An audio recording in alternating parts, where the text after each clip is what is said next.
Hey guys, I am not there for I am here. Hello everyone, welcome back to the Deep Blue. Hi, I'm Noira, the sea fox oneesan who serves live talks on the rocks. It's good to have you guys here at the Deep Blue at this time and moment. For some of you guys it's the evening, for some of you guys, a lot of you guys actually, it's early morn. Well, here at the Deep Blue it's whatever time we see fit for a cozy time, innit? Welcome back to the Deep Blue, everyone. Let's see. Who is the first here at the Deep Blue? I see that Kyle, our speedy thinker, is the first here to arrive at the Deep Blue, followed up by Sven, and I also see Tyrandus and Wraith, our top 5. Wait, is that 1, 2, 3, 4, 5? No, and Rev as well, aka Nyx. Welcome to the Deep Blue top 5ers. And of course I also see Sheena. How are you, Sheena? And Venny, Magic Attacks. And Ikazin is not of the top 5. I also see Wapper, Sloth So Super. I like cheese, our dearest drunk scribe who keeps incessantly writing up new lore over on our Reddit side. And I also see, let's see here, Sayak and Jairson, Zoe, Umer? I think that's Umer. Hi, Umer on YouTube side, and also Lan Lian Hua. I don't know if I said that properly. Welcome to the Deep Blue. I also see... Oh, did I miss anyone? Is that everyone? I guess that's everyone. Agatha Bubbles, hello! Welcome to the Deep Blue. Hi, how are all you guys doing today? Today I am using a new streaming service, so hopefully we don't get plagued by disconnects. How are you guys today? Today for me, it's like one of those days where I just wanted to kind of let go of everything. Today wasn't really much of a productive day for me, unfortunately. But how was it for you guys? Was today a productive day for you guys? Or do you feel like it's got to be a productive day? Or a good day, you know, with a decent level of energy? Because I think part of the reason that it was kind of... I woke up kind of iffy, and then it kind of just, snowballed into the whole day was because I overtimed pretty bad last night. And I was also like doing some research on how else to multi-stream. So I slept at like 2 a.m. and I woke up like shite, dude. Kurt, did I forget about you? I'm sorry, Kurt. Hi, Kurt. I'm sorry I missed you. Yeah, my energy today has been pretty whack, honestly. Wait, the AC's kind of... Hold up. The AC's kind of hot. Let me dial it up a tad, hey? Give me a second. Chitamanteo.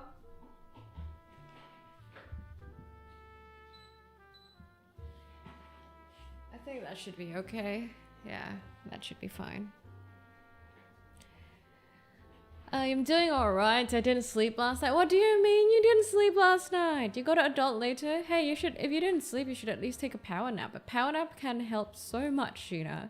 So you should at least do that.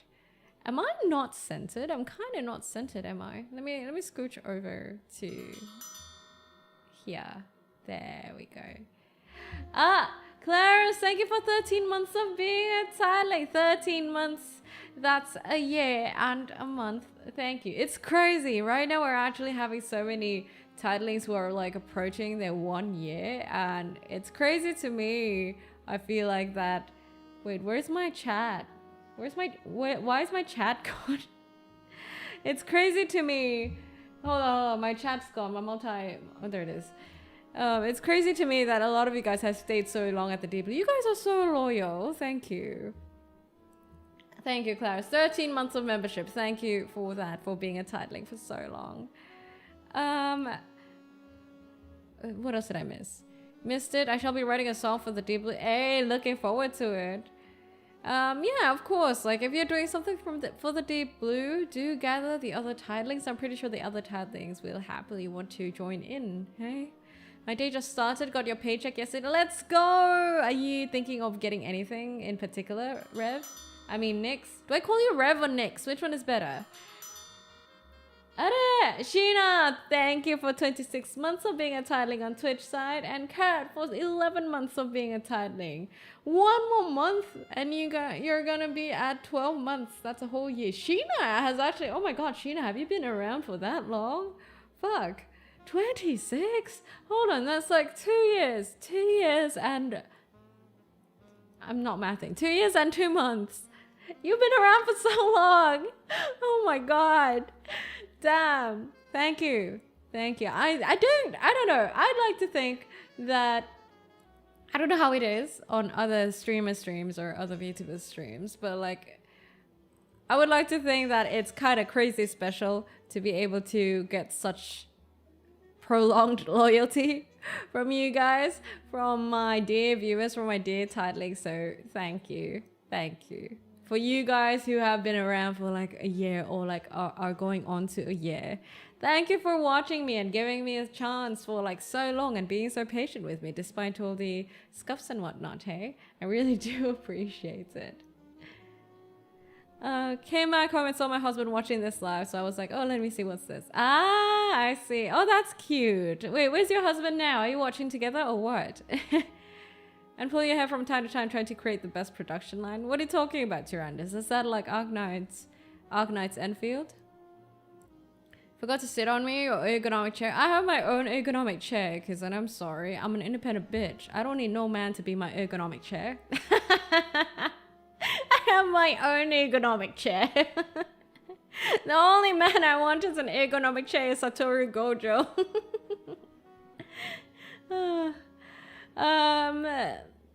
It's quite easy for me since I'm a Factorio. Oh, you know, I was thinking about that coding game, right? Do you guys know?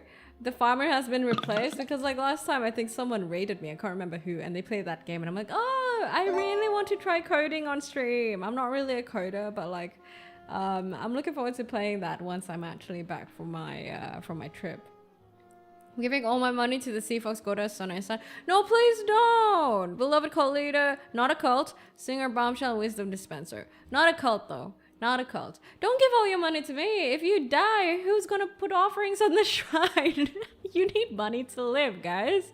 Don't just chuck all your money to the deep blue, alright? If you guys need to do it sustainably, you know? You guys need to be there to put offerings at least once a month, because if you guys are just chuck everything and then don't have enough funds to survive, then how am I gonna get my fucking monthly tithings? Huh? How am I gonna get my monthly offerings? I'm a little tired today. I don't think I slept well last night. Ah, you and me both, Kevman. You and me both. That's why I'm having whiskey today. I had a nap, and I think that's gonna actually fuck up my sleep hours. So that's why I'm having whiskey now, and I hope that can help me sleep a bit better tonight. Sheena, 19 months on YouTube side as well. Thank you, Sheena. Thank you. I hope you're doing well. Hope you're doing well too, Fikrin. You prefer Nix now? Gotcha. Alright, I shall make myself remember to call you Nix then. I see when my husband watches her live, she's so cute. Stop, Lan. God damn it. You just got here and you're already dishing out compliments to me. Damn, do you want something? Kurt, thank you for 5 gifted on YouTube side. Thank you for bringing in 5 new titlings into the deep blue. Thank you. Okay, the bell's gonna ring for like 5 more times. I haven't figured out a way to have it not do that.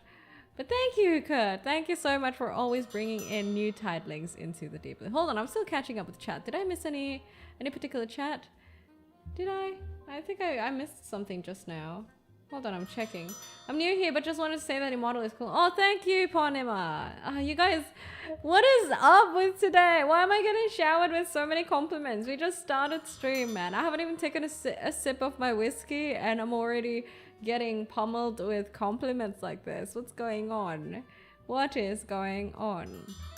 No, do not surrender all mortal possessions to the alcoholic Nessa. No, don't do that. Do it gradually and sustainably.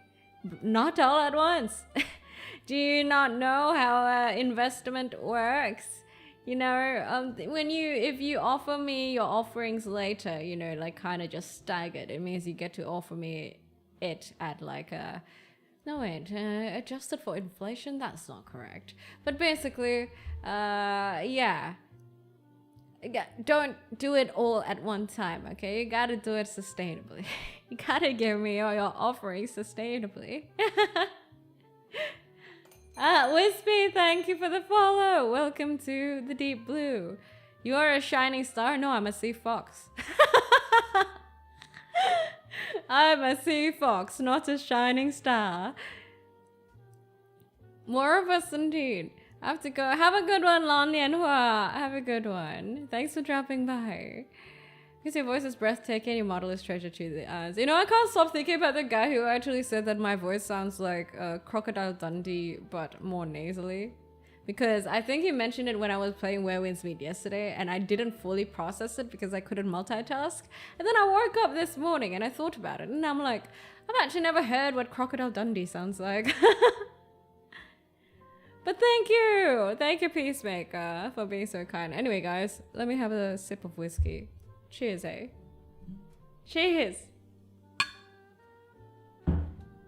I poured myself a little bit more of the whiskey, honestly.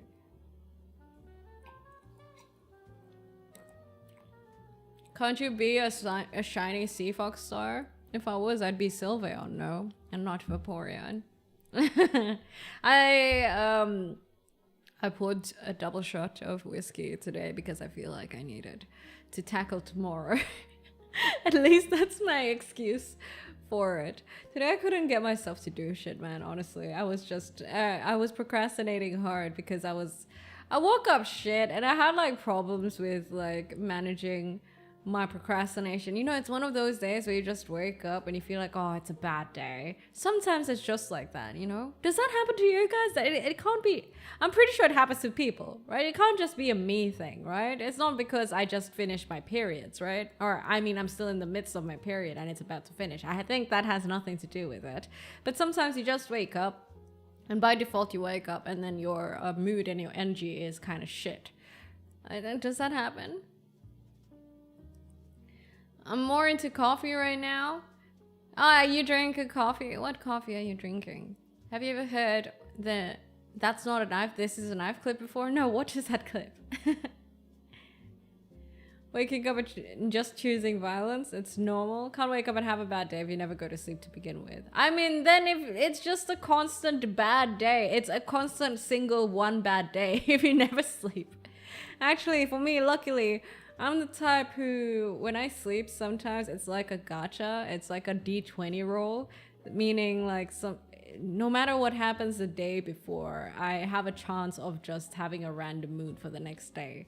Meaning like even if I like had a huge fight with someone or had like I don't know, an annoying experience the day before, I can totally forget about it the next day. That's at least how it is for me, which is both good and bad. Because, well, it's good because it means that I can get over stuff and compartmentalize accordingly. Sometimes it's bad sometimes, though, because sometimes I forget a lot of things from the previous day, first of all. And, well, sometimes I wake up with a shitty mood as well. And that's what I'm trying to improve, I think, nowadays, is that I've been better with managing procrastination, but I'm not as much. I'm better with managing my emotions as well, like managing my energy and everything, but not as good as I want to be just yet, I feel like. What do you guys do to manage your energy? Because sometimes, you know, you just have those days where, yeah, I feel shit, but, you know, I gotta do what I gotta do. Because you gotta work and you gotta survive and you got obligations to fulfill and you got people depending on you. How do you guys get through that? Don't chug multiple mugs. Are you trying to like be forever sleepless? I wake up with low energy sometimes, but Thursdays usually bring Noira yaps, so it always gives me an energy boost and smile. If I give you guys an energy boost, who's gonna give me an energy boost? Nah, it's none of you guys' obligation to give me an energy boost, don't worry. It's mostly a skill issue. on my side. I just need to figure out ways to I think in general I'm pretty good with managing my energy in the morning, but it's just one of those days when it's like pretty bad, like usually when I have shitty sleep the night before, that I'm still having trouble with, I feel like. I take naps in between work. Yeah, power naps are great. Forks are a good thing. Hello, Nicolitzes. How are you? The trenches yawn open in welcome. Usually listen to music and power through a bit till I'm done processing the emotions. That's fair. Should I like listen to metal music maybe in the morning? That might get me popped up actually. Either that or funk. Like if I need some energy, it's actually not. It's either electro, or is it electro or house? House electro, I think that I listen to. It's either that or metal or funk. Maybe I should do that. For me, as of this moment, everything seems normal. My current state of life demands results from my philosophical frameworks. Bad day or good days have been integrated into bad moments and good moments. That's good. That's good. I think being able to have that sort of consistency is nice, especially since, you know, we have consistent working days, and thus like maintaining consistency in our energy and mood can really help towards that, hey? You can take my energy, Noira, goddamn! Normally I just push through, but I'm too down. I take a nap during my lunch break. Yeah, I mean, that's what I did today. I took a nap. I just look at the clock and say only much time left until it's over for the day. Yeah, when I'm low energy, I try to chill more every moment I get. I don't use the phone much. I meditate more. The thing is, like, I feel like when I'm low energy, I procrastinate doing, like, I feel like I kind of know what I want to do, but often it feels like it's easier for me to fall into just procrastinating what I'm supposed to do. Like, let's say that I know that music can help me lift my mood up from this current state, but I'm really just not in the mood to try that out or get into that, and thus I procrastinate by usually doom scrolling, or like doing something else, which is shit. It's honestly a skill issue that I need to work on myself, honestly. But yeah, depends on what groups you listen to. Stuff like Daft Punk is technically considered house music. Or stuff like deadmau5 is probably more techno and such. Yeah, I like techno. I like I don't know, I like a lot of genres of music. And definitely I reckon music can kind of help you with managing your mood and everything for sure. I mean, honestly, if I'm in a shitty mood, I feel like the easiest way to lift your mood is to go do something active. Like maybe go to the gym real quick, or like go for a little run, or like walk outside for a tad bit. But it's just, it's a bad habit of mine, I feel like, to just immediately go to my phone and doom scroll instead, because it's the easier solution, right? The easiest solution is to just push back and delay having to confront those feelings by for me it's doom scrolling. Vin, you are streaming? The fuck? Vin, thank you for the raid. Raid is welcome. Hi, I'm Noira, the sea fox on this, and who serves live talks on the rocks. Also, let me actually move where the chat is situated. Should I move you guys here? Yeah, I think that's a good place. Oh, it's still moved up. Bloody hells. Just what they are.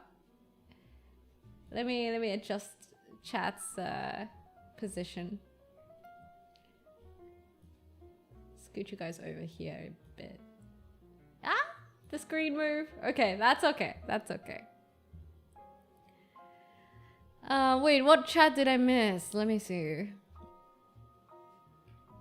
I would suggest metal, but no thrashing metal to have enough energy through the day. Learned that the hard way.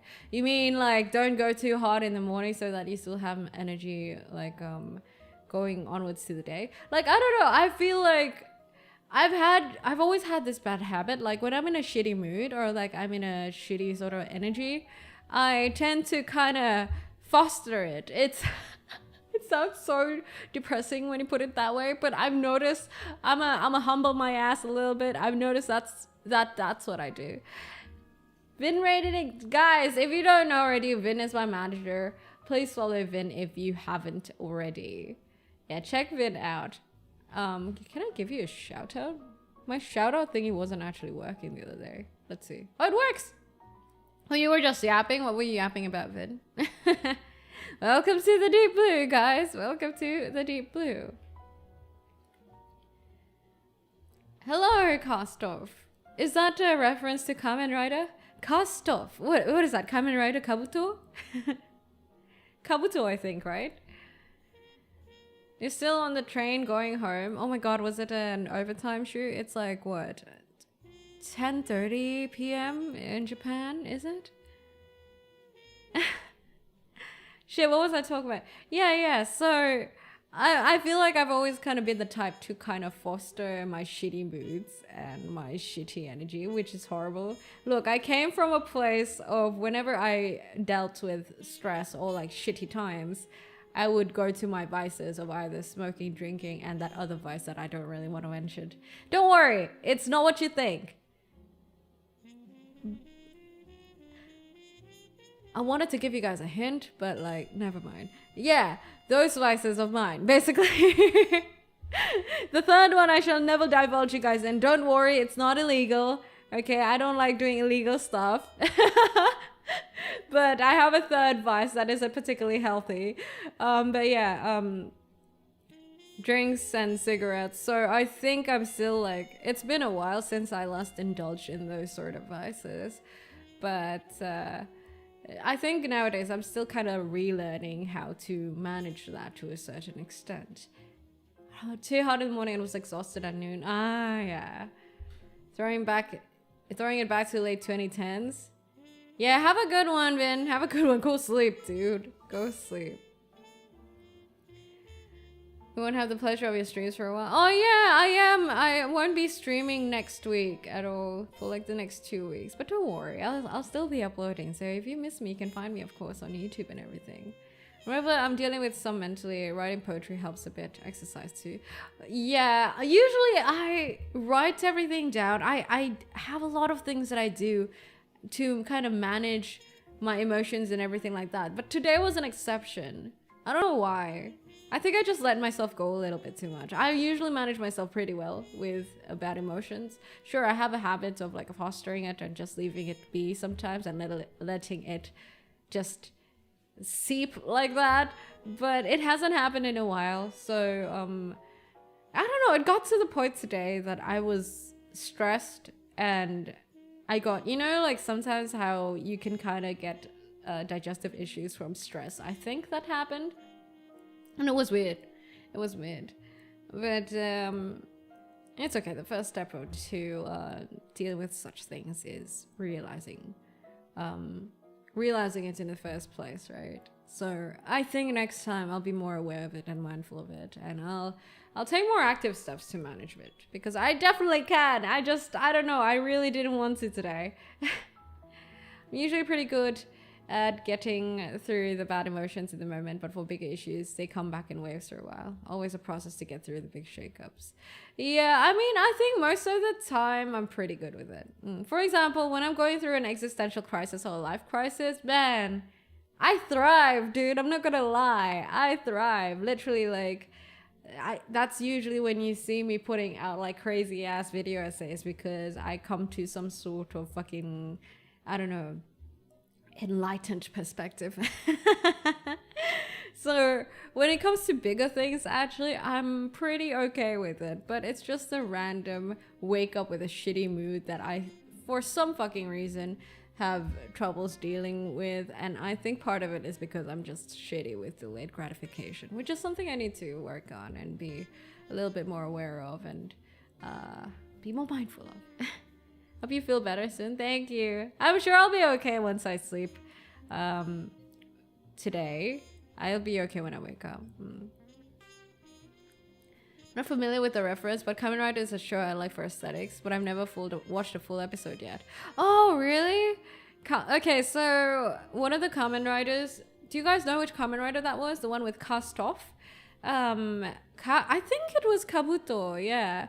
One of the Kamen Riders actually has this move where he kind of casts off his outfit and then he gains speed from it, basically. So it's a very cool Kamen Rider, one of the more popular Kamen Rider, and one of the OGs as well. I think it's Kabuto. Yeah, since your name is Kastov, maybe you might want to check that Kamen Rider out. When I'm really having a tough time, I always journal stuff. Yeah, I journal stuff a lot too, but I always write, because for me, writing down what I think kind of really helps me think on retrospect, reflect, and, you know, add a bit more time into figuring out what it is I'm feeling right now. To me, writing is the best. For some reason, so much for being a yapper on stream and everything like that, right? I'm not so much someone for audio journaling. And even when it comes to taking, like, you know how some people, when they want to take notes of their thoughts, they usually maybe use it they record their audio, or they use text to speech to record their thoughts and make notes of whatever the fuck they have. I don't do that. I've tried it. For some reason, it doesn't, I don't know, I feel better when I write things down. To the point that sometimes people are like, oh, why don't you just record your audio? Or why don't you just type? And I'm like, no, I don't know. I just really like writing things down, especially on physical paper. So my first option is always on physical paper rather than, say, an iPad. It really helps me process my thoughts. I remember being so stressed when I was in my dissertation for my diploma that I got ulcers. Yeah, be careful, guys. I think, if anything, modern medical research and studies show that we have much more link between the mind and how we feel and our stress levels to our body more than ever. I think there was also like a link recently about how heart attacks are very much related to your mind health and your lung health as well, if I'm not mistaken. So it's not just about your heart health. So yeah, your mind is really very much connected to everything. And an interesting thing I read about, by the way, I listened to it in a podcast. So apparently, you know how in different languages in some languages they don't have certain words to express certain things. For example, I can't remember what language it was. I can't remember right now, but in a certain language, apparently the equivalent of being sad is being physically unwell in that language. Like, the word for it is the same thing. And thus, like, they found out, funnily enough, that because there's not a particular word for being emotionally sad, and it's just like thought of as a physical thing, the people there get sad less. You get what I mean? How much the mind can matter to your well-being, your health. So sometimes if you think you're not that sick, then you're not that sick. It's kind of crazy how the human mind works and the human body works. It be like that. It's almost like a self-fulfilling prophecy sort of thing. Hey. When I was a kid, I watched a rerun of Kamen Rider Black. I miss it. Oh, do you know about Kamen Rider Black Sun? They recently had is it a remake? I think, yeah, I guess you can consider it a remake of Kamen Rider Black recently. If I write stuff down, there's a point to it. If I talk at something, I'm all rambling and going off topic. Yeah, I mean, it's good though. I reckon, like, whichever works for you, be it writing stuff down or like rambling on. I think they both can be good. It's just a matter of preference, right? Let me drink. Oh, I saw an IG reel that says anger is a sometimes unhealthy, productive motivator to ADHD and neurodivergent people. So sometimes I rage bait myself to doing something quick. Don't do that. I don't think that's sustainable. Don't rage bait yourself into doing it. You know what I do? Skill issue it. That's something that I always preach to the deep blue. If you have trouble doing something or getting yourself to do something, it's a skill issue. Meaning you have emotional management and regulation problems in getting yourself to do that thing, aka you just don't have enough emotional regulation skills to get yourself to do whatever it is you're meant to do. So it's skill issue. It's not, I guess it's kind of rage baiting, but healthier maybe. yeah, skill issue. It's the skill issue method, right guys? Get good. A neighbor of mine's daughter got insanely stressed one time that she developed amnesia. That's crazy. She recovered thankfully. Oh my god, that's the first time I've heard about it. I think for you, writing is better since you already have pretty lots of time talking to someone already. So writing can make you feel different with expressing your thoughts in a different way. Yeah, that's an interesting way to put it. I also just have to write things. The act of writing differentiates itself from the rest of the day. It's kind of meditative. It really is. Stomachs are closely linked to our being. That's why we have the instinctive gut feeling. That is also true. Research has also showed that stomach health, your gut health, is very related to your energy and your mood. AKA, I think these aren't the exact words, but like if you have like some scale of anxiety or like sadness, or somewhere on the scale of depression, be it clinical or not, it apparently can be heavily related to your gut health. It's from a book that I read. I think I posted it on Discord a while back too. So the stomach is definitely very important. That's why what you eat also matters, and you need to take care of of how often you eat and everything like that. Your digestive health matters a lot. I mean, I can attest to it. Remember how I had like digestive issues for a while? My energy levels were wonky as hell. Nowadays that my digestive health is okay, I have very much better energy levels for sure. The brain is more powerful than people think. Yeah, exactly. Stress really detrimental to people's condition, both in mental and physical. And apparently stress can also affect your muscles, according to my physiotherapist. So, she is like saying that most people who come to her for physiotherapy, they're like, a lot of people actually come here because their muscles tense up because of stress, or they have a lot on their mind. So that's why emotional management is very important, guys, and learning how to kind of deal with your thoughts and manage around your thoughts and whatever the hell you're feeling is very important. It's self-gaslighting. I guess it is. Speaking of journaling, used to write on physical book like a diary, but nowadays I do mostly on Notes app. It can help, especially when I want to vent about things where the anger just evaporates. I write physically still. I have like notebooks around my house and a whiteboard, so there's always like something to write on. But of course, like if I'm out and about and it's not convenient to have like a physical paper around, I usually jot it down on my Notes app or like my iPad. Hi there, Kirulath. Nothing is impossible. The word itself says I'm possible. Oh, I love that dose of positivity. How are you, Kirulath? Let's head into town to cash my check as such. I shall return. Have a good one, Rev. Go get yourself a treat. Maybe some good coffee or whatever it is that you prefer right now. As a sea folk, what's your typical food plan? Does it involve seafood too? Sometimes. I don't really have... I try to eat healthy, guys. I do. I'm not really a fan of fried foods. Yeah, which is weird because I think people around me they're always like, how do you not like fried foods? And I don't like fried foods, oily foods, and like fatty foods in general. Like it doesn't sit well with me. I like clean tasting stuff. Like stuff with clean tasting broth and stuff. Soup is nice. That's my kind of food.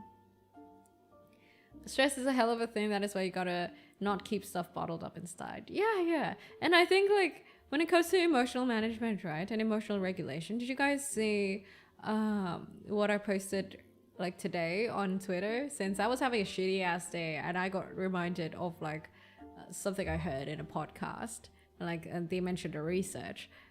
Wonderful, love your vibes. Thank you. Gotcha, Kira. Thank you, Kira. So that research that I posted, I heard it from a podcast first, where basically they say that if you have I've also talked about this before on stream. I talked about how, you know, when you're hiking, there's like this sense of camaraderie between all hikers, and everyone's like really friendly with other hikers you happen to pass by, right? But if the trail is easy or the hike is hella easy, or like you're just not hiking, it's something easy, that friendliness isn't just, it is not there, you know? The friendliness appears when you are going through hardship together or a shared experience together. And apparently that's according to research, that's a real thing. If you experience things together with other people, it can kind of enhance or buffer the effect. If it's positive experience, it can enhance the emotions and the excitement or the good stuff that you feel from that experience. If it's a bad experience, it can buffer it more. Of course, like there's also the argument that there's also the argument where it can further propel it towards the negative side of things, because, you know, groupthink and peer pressure is a thing. But mostly being in the presence of someone can help you with emotional regulation. If you're going through a hard time with hiking, it gets less painful. It becomes less of a painful experience when you experience it with other people. Same thing. And the interesting thing is that I read up the research, and apparently you don't even have to be within physical proximity with a person. Like, even if it's just, you know, sharing on the internet or something like that, being able to share your experience with someone can help you with emotional regulation. So that's why if you're going through shit and you post on social media and be like, we got this, in this sort of like camaraderie sort of way, it can kind of help you with emotional regulation, apparently. Kira, thank you for the follow and welcome to the Deep Blue. This is why it's so common for the Band of Brothers thing to happen. People that undergo military training finding friends for life due to shared suffering. Yeah, exactly. But that was new to me. The fact that you don't have to be within physical proximity of some people, like literally just on social media and everything. It can work. Or like if you're in a Discord call, or if you're like co-working on stream or something like that with your chat, that can work. Can't share, but for everyone else, it's just trauma dumping. It's not trauma dumping, dude. I mean, if I say I'm having a shitty day, haha, good luck. If you're also having a shitty day, good luck to all of us. Not everything has to be trauma dumping, mate. No, nor trauma bonding, okay? Let's not, what's the word? Let's not overuse trauma. That's what I'm trying to say. Not everything is trauma, I reckon. I mean, sometimes you can have a shit day and it's not always trauma. It can be trauma if you think it is trauma, but sometimes it's not that bad. You know, this was like another interesting thing I was thinking about, right? Oh, hold on, let me read chat first, sorry. That's why office romance is common. That sense of camaraderie is often used in military training, also the reason why hazing exists. I feel that I don't know how I feel about the idea of like hazing though. I'm not a particular fan of that. Hazing is the practice of almost bullying, right? But that has some similarities too when we find communities on stream as we enjoy. People get together and get this community going. Yeah, I reckon that's what it is too. Student managed to overwrite their entire... What do you mean overwrite their assignment ceaseless research? And hello, Ghost of Mint, how are you?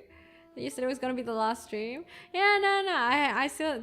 Today's the last stream. How are you, Ghost of Mint? Did you go to the gym yesterday? And hello, Cashew. Oh, let me drink a bit. You know, I feel like another thing is that in current times, because we have more awareness with like when it comes to defining a lot of stuff, right? For example, I think nowadays trauma is defined much better and can encompass so many more things compared to say 50 years ago. You know what I mean? Same thing with a lot of stuff like ADHD or like certain cognitive stuff. And I do wonder what the effects are. You remember how I mentioned previously about how this language in a country, they don't have this particular word for sadness, and their word for sadness just means there's something wrong with their body, like they're not feeling good in their body. And that country or that place ends up having less sad people, according to research, or like the research that I skimmed. I wonder how much that actually affects our current day and modern age, right? Because we can define more things and we have more terms under the umbrella, how much does it become almost a self-fulfilling prophecy sort of thing? Like, let's say, I think one of the easiest examples is because I think ADHD is something that a lot of people mention nowadays, right? And that's okay, honestly. But there's also like a group of people who just assume, oh, I think I have ADHD then, right? And then inadvertently they start doing supposed ADHD things because they think they have ADHD. I mean, there's a lot of self-diagnosing going on the internet. And the thing is, like with these sort of things, we forget that the term of, say, these sort of things, they evolve with time, and the definition of it also changes. Alpha, thank you for the follow. Welcome to the Deep Blue. We placebo ourselves with language? Sort of, yeah. I'm like thinking about the link of it because I heard that in a podcast, and I was like also thinking, I think a year back or something, I watched a video about how a lot of people, there's like an overdiagnosing of ADHD, not even just self-diagnosing, but also like overdiagnosing in general. And most of it also due to the fact that the scope of what is defined as ADHD has very much widened in the guide of psychology or whatsoever.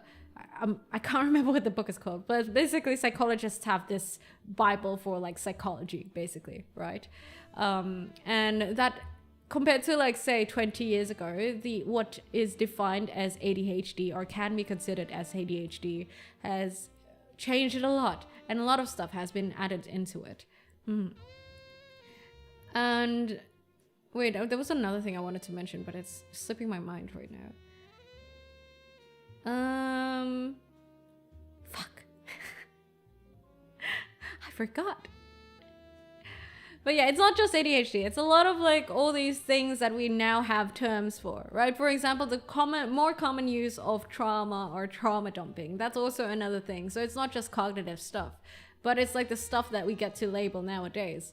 So sure, it is good, definitely, that we have like the awareness and, you know, we get to define these sort of things, because then people can seek the right help when they probably need diagnosis or whatsoever, right? But yeah, there's also the other side of it where it's just kind of bad, I guess. For example, all right, I remember. I was watching this video about the effect of shorts and TikTok basically on the youth nowadays and on brain activity and everything like that, right? And they did a test. Basically, the TLDR is that I'm just going to tell you guys what the results is and kind of summarize it. So basically they did this test for people who basically get to incessantly scroll for shorts and everything like that, and they are given goals. The main goal, they have like a main goal and a subset of goals, such as they are given a task where they need to, whenever the words say red, green, and blue pop on the screen, you need to press the button. And then there's also the sub goal of, if you see yellow, you do this. If you see brown, you do this. Basically, it's kind of like a truncated sort of goal, right? There's a second subset of goals. So what happens, apparently, according to the research, is that when people scroll and through TikTok, I don't remember how long, so they still remember the primary goals, but they tend to forget the secondary goals, which is the subset of goals. So apparently, for some reason, scrolling through shorts kind of you end up forgetting some things of your tasks, right? And first thing I thought of when I heard of that was that, oh, I wonder how much of that leads to some people getting diagnosed with ADHD. Right? It's a thought. It's a thought. Let me read through chat. Oh, Ikazen just finished making cheesecakes and you didn't bring any for us, Ikazen? Hello, Baz. How are you? Fast simulation with short videos and how it ruins the mind. Yes. I was watching the research and the debates about that. How do I stop my mom from constantly looking at her phone when she's talking to someone? It gets her in trouble. You gotta take her phone away. That's really just how it is. I mean, think about it, yeah? Honestly, if you think about like the modern habits of people using phones, it's not too far off from addiction. Like, you get quite antsy and anxious without your phone around, and you find it hard to basically do basic daily stuff that you were fine doing like a few years ago. But ever since your phone is around, you kind of find it hard to kind of do without the phone. It's very similar to addiction, don't you think? So really, just it's a habit. You gotta get her out of the habit, man. I think, honestly, people can label it whatever, but I do reckon that phone addiction is a thing. Not just particularly social media. It's like the whole package of a phone, but it's particularly shorts videos. Nessa, thank you for the follow. Welcome to the Deep Blue. Because I feel like, I'm not gonna say back in my days, okay? But if you think about it, like, this sort of effect didn't really happen back when we had long form videos and when we had Vine. And you know what the biggest distinguishment is? So according to that same debate, they were trying to find out what is it exactly about shorts that can have such negative effects on a person, right, and their brain cognition and everything like that. First of all, shorts are, yes, generally worse than long forms. Okay, that's the TLDR. But also, what makes it so much worse, the multiplier of it, is actually when you're able to scroll through, have the choice to scroll and swipe away, like Tinder, like TikTok. That is what makes it bad. That is what ends up reducing your brain function within that moment, because it's like you're not letting your brain get bored. So if you watch a shorts video, or if you watch like a cat video, but you don't let the person actually swipe away, aka you don't have the option to swipe away, aka if the video is boring that you need to live with it, apparently it's not as bad as giving the option to swipe away. That is where it gets really bad. That's why, like, being able to watch long form videos and being able to watch videos without swiping away is still relatively, supposedly, quote unquote, healthier than having the option to swipe away a lot. So the bad part of shorts is actually the swiping away part. According to research, it can reduce like brain function and memory and everything like that. Anyway, you guys should watch the full video. It's from Howtown. I don't remember, but it's like, I don't remember what the video is called. But it's like, I don't know, 30-40 minutes long form video that you can read up. It's basically a whole a debate about this sort of argument about how shorts is affecting our brain functions and everything, and it's very interesting and intriguing. I see a lot of people nowadays that cannot just watch a movie without their phones. That I know too. And I have some friends who can't watch a movie anymore, full stop. Like, they get bored. Like, I don't judge them, but I'm like, how? How does that even happen? I can't relate. I'm really someone who, if I'm interested in something, I actually lock in, and I often even forget doing other things. So unfortunately, I can't relate to that perspective. But to me, it sounds like kind of crazy that people can't watch whole movies anymore. And imagine how sad the producer of the movie would be, hey? So basically, I think the bottom line is that you need to let your brain be bored, because what happens when you're constantly like scrolling through your phone or like your shorts video, whatever content you're consuming right now, you're kind of somewhat subtly engaging your brain and not letting it to be bored. It's like an idle clicker, you know? So it's bad when you don't let your brain wander and be bored. And if you just engage it with a very minimum thing, such as swiping, it's bad for your brain. That's a TLDR of it. Oh, thank you. I'm glad you looked and you like the vibes, Nessa. I hope you like the convos we're having as well, the conversations. The same as a rat being able to push a pleasure button over eating food. Yeah, it's kind of similar to that. I think in the video, they were kind of... the equivalent of that, or like the analogy that they gave was that shorts is like... long form videos is like you're at a restaurant. Like YouTube and long form videos is you're at a restaurant and you have a menu and you get to pick what you want at that restaurant. Like picking from the menu what you want to eat. Shorts is like omakase, or like you get served whatever the chef wants you to eat, but it's given at very, you know, canapé sized pieces. So it doesn't get you necessarily full, but it keeps you engaged throughout the whole time that you're there. So it keeps you wanting more because you're not particularly full. You're still kind of hungry because the portions are like bite-sized pieces and they're not a whole meal. But like every single dish is different, because that's how the algorithm is, right? It keeps on feeding you new stuff according to how you react to the current one you're engaged with. So that's the difference between being able to swipe through shorts and being able to pick a long form video. Which is an amazing analogy if you think about it. And it really gives you perspective as to how it can be bad, relatively. I remember hearing some people watch movies at ×2 and ×3 speed. That's so much disrespect to the director, don't you think? I rely on captions to watch anything because I'm deaf, so I can't multitask. How do you multitask if you have to read captions? Isn't that tough? In a way, you could say boredom drives creativity and imagination. Remove boredom and it's just a flow of constant stimulation. Yeah, and that constant stimulation is now proven to be quite bad.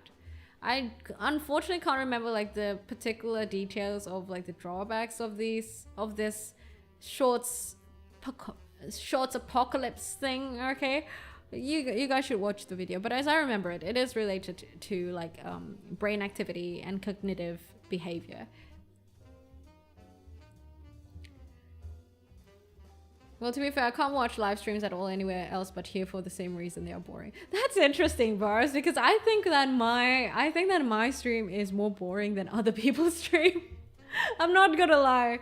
So I think the idea that you can't watch other people's streams but you can watch mine is surprising to me. I used to watch whole episodes of anime or old cartoons, but slowly I've grown bored. I mean, old cartoons, yeah, the pacing of old cartoons or animes is damn bored though. Except if you're talking about like Samurai Jack or Courage the Cowardly Dog. They're great. I love them. I prefer long videos to shorts. I don't get the endless scrolling. I also am someone who really likes videos, long form videos. But remember, like I said, it's not particularly like the shorts. Sure, it's part of it is the shorts, but it's also like it's the action of swiping and that producing like minimal engagement for your brain, just enough to keep you tuned into this mindless task that you're doing. So it keeps your brain constantly active, but it's not really doing anything. So technically, if we take that into account, like scrolling through Twitter is kind of similar to scrolling through TikTok, and I understand that. I think that's why I get a sense of doom scrolling when I scroll through Twitter as well. So remember, it's like the swiping action. The option to kind of see new content with swiping more. I guess our brains are really just not meant for that constant stimulation and engagement. Streams are not boring, you're chill, and that is the best style. Really? I for real think that my streams are boring because I'm not as hype as like other streamers, you know? Hold on, I missed some chat. Let me scroll up a tad bit.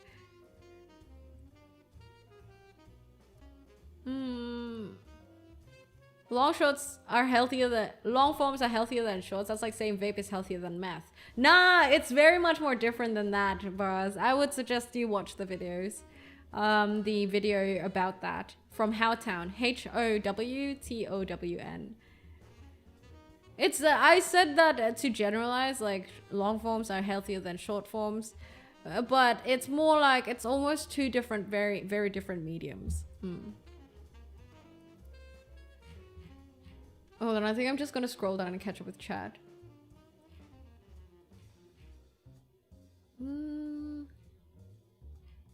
Okay, we back. But yeah, it's so remember, if something is keeping you constantly engaged and constantly stimulated at a very minimal level, like like Tinder, for example, or scrolling through Twitter or scrolling through shorts, and even like scrolling through Netflix, I guess it can be relatively bad for your brain because it keeps the brain engaged, but not really for much value. I guess you can put it that way. Noira skill issues, multitasking. Yes, it is multitasking. I'm very bad with multitasking. I think most of you guys would know that already. So the argument that the video kind of ended with was that is there even such a definition of a good short? A short that's good for like the person or the viewer. And I think the argument was that technically no, but someone in the comments said that no, a good short is one that refers to a long form video and gets you to watch a long form video. So that's an interesting take. I think it was also to the point that there are certain YouTube channels out there that just refuse to create shorts out of, they don't believe in it, or they think it's bad. And it's just out of their own principle that they don't want to produce shorts because they just don't like the idea of shorts. And I think that's kind of crazy, but it's nice to learn about these sort of things, right? So that you kind of have like additional awareness and get to be a little bit more mindful about how you experience these sort of things, because it's part of your day-to-day, right? And it's not as if like it can fully shut off shorts. I think that's quite unrealistic, right? To fully expect that you can totally evade shorts or short form content or these TikTok energy like content or whatever you want to call it. So I think at least it's good to kind of be aware and mindful about how we consume the content and what it can do to us. I've seen some shorts that are about real events like racing or sports, but they built the story up in a really engaging way. Yeah, and like the way they talk to, I was mentioning this yesterday, but like I don't particularly like the way that certain, particularly shorts creator or like YouTubers talk. Like, I go to Australia to find the most venomous snake. I will give $1,000 to the first guy who gets bitten by it. That sort of cadence, I really don't like it. I mean, that's a personal preference though. I think it's nothing against them, and I don't know like what that sort of cadence or way of narrating things actually, how it affects your psychology and everything like that, honestly. But that's a personal preference of mine. I don't like it. That and AI narration, I hate it. That Mr. Beast Tribe intro, I think honestly someone who overused it a lot was like, do you know, guys remember that guy called Nas Daily way back when? Oh god, I hated his videos because he spoke like that, and up till now, like whenever I hear someone with like such similar cadence, I'm like, oh my god, I can't. I don't know, to me, like the thing is, like, to me, I like it when content isn't that performative. Does that make sense? I like content being a little bit more on the authentic side and not being too performative. Like, sure, I understand performances and like I love people who do documentaries and stuff like that, or vlogs, but I like it being a little bit more grounded and down to earth, like not that performative, you know? That sounds like clickbaitish style is annoying. Yeah. That sort of narration. I hate AI narrators with sound effects every 0.5 seconds. Yeah, AI narrators are like, I don't understand why people use AI narration. Like, why don't they just like, you know, do their own narration? My only problem with making shorts is whenever I find a short I made where I'm like, this probably won't be good, and then it gets the most views, I don't know what people like anymore. Such is content creator life, bro. I mean, as of recently, my content, okay, look, I'm gonna tell you guys how it's been. My content in general, my long form, that is like video essays and stuff that talks about, you know, life, the more life stuff, it has not been performing as well as stuff that's just funny shit. And it's very hard being a content creator when you're trying to do the thing that you like the most, but the thing that you like doing is not getting rewarded. But such is content creator life, unfortunately. You just gotta power through it, right? After all, we don't have control over the algorithm. And yeah, it is what it is. I the way I always try to copium my ass is be like, you know, we use the YouTube platform for free, so we're kind of like at their mercy. So what can we really do other than, you know, do our best and do adjustments as needed? It is what it is. Or the other perspective is like not give a fuck about the numbers, which is mostly that I take a bit of both. Yeah, entertainment always wins. Nah, you'll be surprised. Like back then, I think last year my content that had more substance to it was better or performed better than just the funny stuff. But like the algorithm always changes, right? So it is what it is. Music is a bit loud, eh? Hold on. Okay, let me adjust the levels. I could actually get behind AI narration if it could properly nail cadence and intonation. People have speech impediments and it's an improvement over text-to-speech. Yeah, but maybe. But also I like humans and their way of speech. I like people, you know, having certain weird ways of pronouncing things and whatsoever. But it's understandable as well. Like if they would think that AI is probably a better choice. But I think my hopeful thinking is that if someone relies on AI because they have like certain insecurities or like certain drawbacks to the way they talk or the way they narrate, I hope that it instead of AI just becoming a full replacement of them, I hope that it becomes like sort of an inspiration for them to improve and eventually like take over the AI narration. That's my hopeful thinking. Yeah. And in its current state, yes, I hate AI narration. Would I like it when it's better? Maybe, perhaps. I mean, for example, AI narration is definitely better than someone with shitty mic quality, right? Like a musician having a hit song from something they made in 5 minutes as a joke, like Tame Impala with Elephant. Yeah, that sort of vibe. But yeah, I mean, it is what it is. I've learned to kind of just roll with the punches and just accept it, right? It helps anything. Your content is lovely. Thank you. That's a ton of heart and soul, so don't be discouraged. Thank you. I appreciate it. Thank you. This song is really loud. Let me delete it off my playlist. But yeah. Damn, we just started the yaps and we already delved into quite some interesting topics, hey? Damn.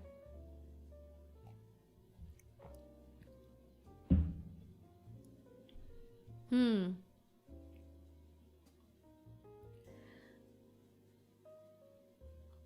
trying to think if there were like any other things that I thought of recently. Is there? No, not really. Not today, at least. Because like I said, like today it was just such a huge crash and burn for me. On the weekends though, last weekend was also a big crash and burn for me. Mostly because of my, you know, the blood moon came upon me. And it was a really bad time. Because I was like basically dead for 2 days. I was basically almost bedridden and I had like shitty ass energy because I don't know. I felt anemic and lethargic as hell. So I couldn't really do much, even though I had a lot planned. And that's the worst, right? When you have a lot planned for your day, but then like something unexpected happens and then you can't get on with that plan. It's the worst feeling. So it was all that over Friday, Saturday, Sunday. And then Tuesday was when I was suddenly told that I needed to go travel like next week. So all of that,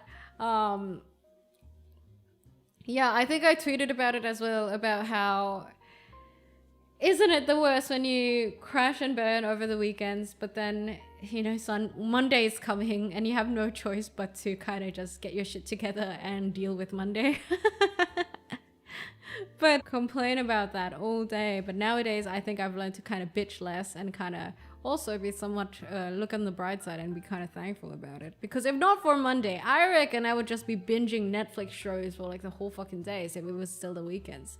If I crash and burned during a long holiday, I would probably just spend all the days in like, you know, it'll take me much longer to pick myself back up.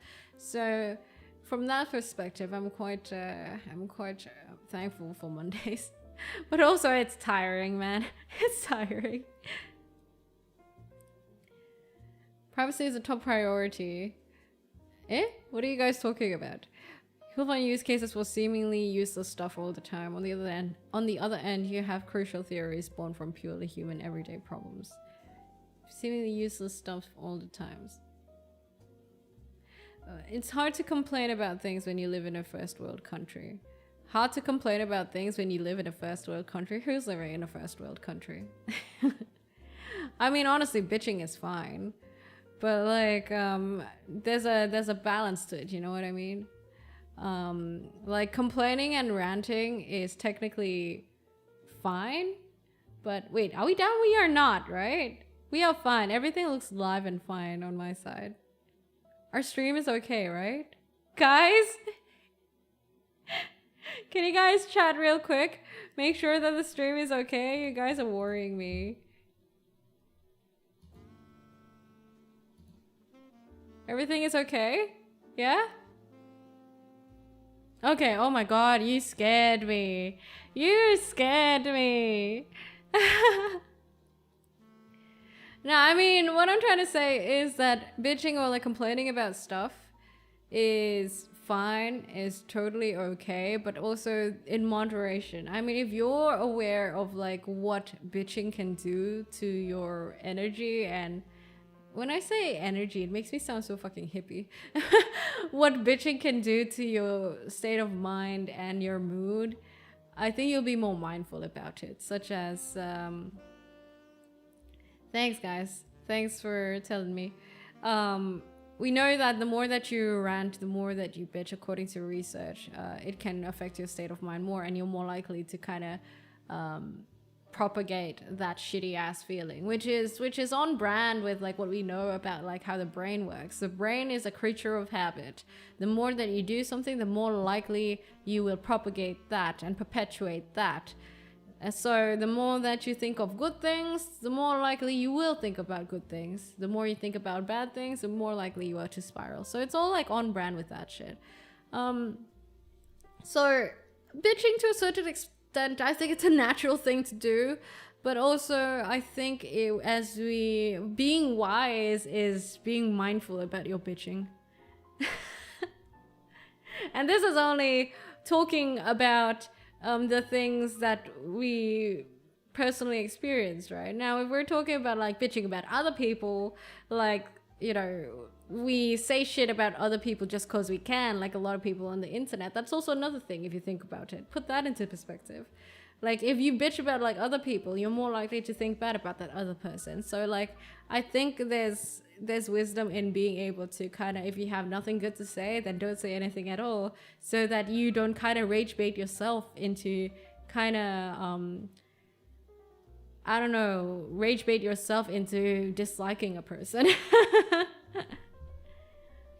Be mindful about your bitching. Yeah. Is that another quote of the Deep Blue? Be mindful about your bitching. I think our whole topic of the day is really just how how much our brain can actually influence so much of like our day-to-day, be it from like our mood, our energy, to even our health. It's kind of crazy, right? It's wild, honestly, because I think back then a lot of research didn't really show that as much. Everything was more like we mostly cared more about our physiological well-being, and we never really like connected the dots between like the mind and the body. And complaining is complicated now. It's not complicated, just be mindful about it. I think it's an easy thing to remember that what you bitch about can kind of perpetuate what you think about that thing. Not perpetuate, sorry. It can kind of multiply what you think about that thing. So the more that you say shitty things about someone, the more likely you are to kind of hate that person, that sort of stuff. We need to make productive bitchings. Well, how does that even work? How do you make productive bitchings? How would that work? Oh my god. Yeah, I'm literally right now, I'm just unpacking everything that I've mostly learned within the past 1 week or so. Yeah, because it's nice. That's what I get to do on stream, right? And thankfully you guys let me actually talk about these sort of things. So thanks, guys, for letting me just yap about whatever the fuck I've learned about these past few weeks or so.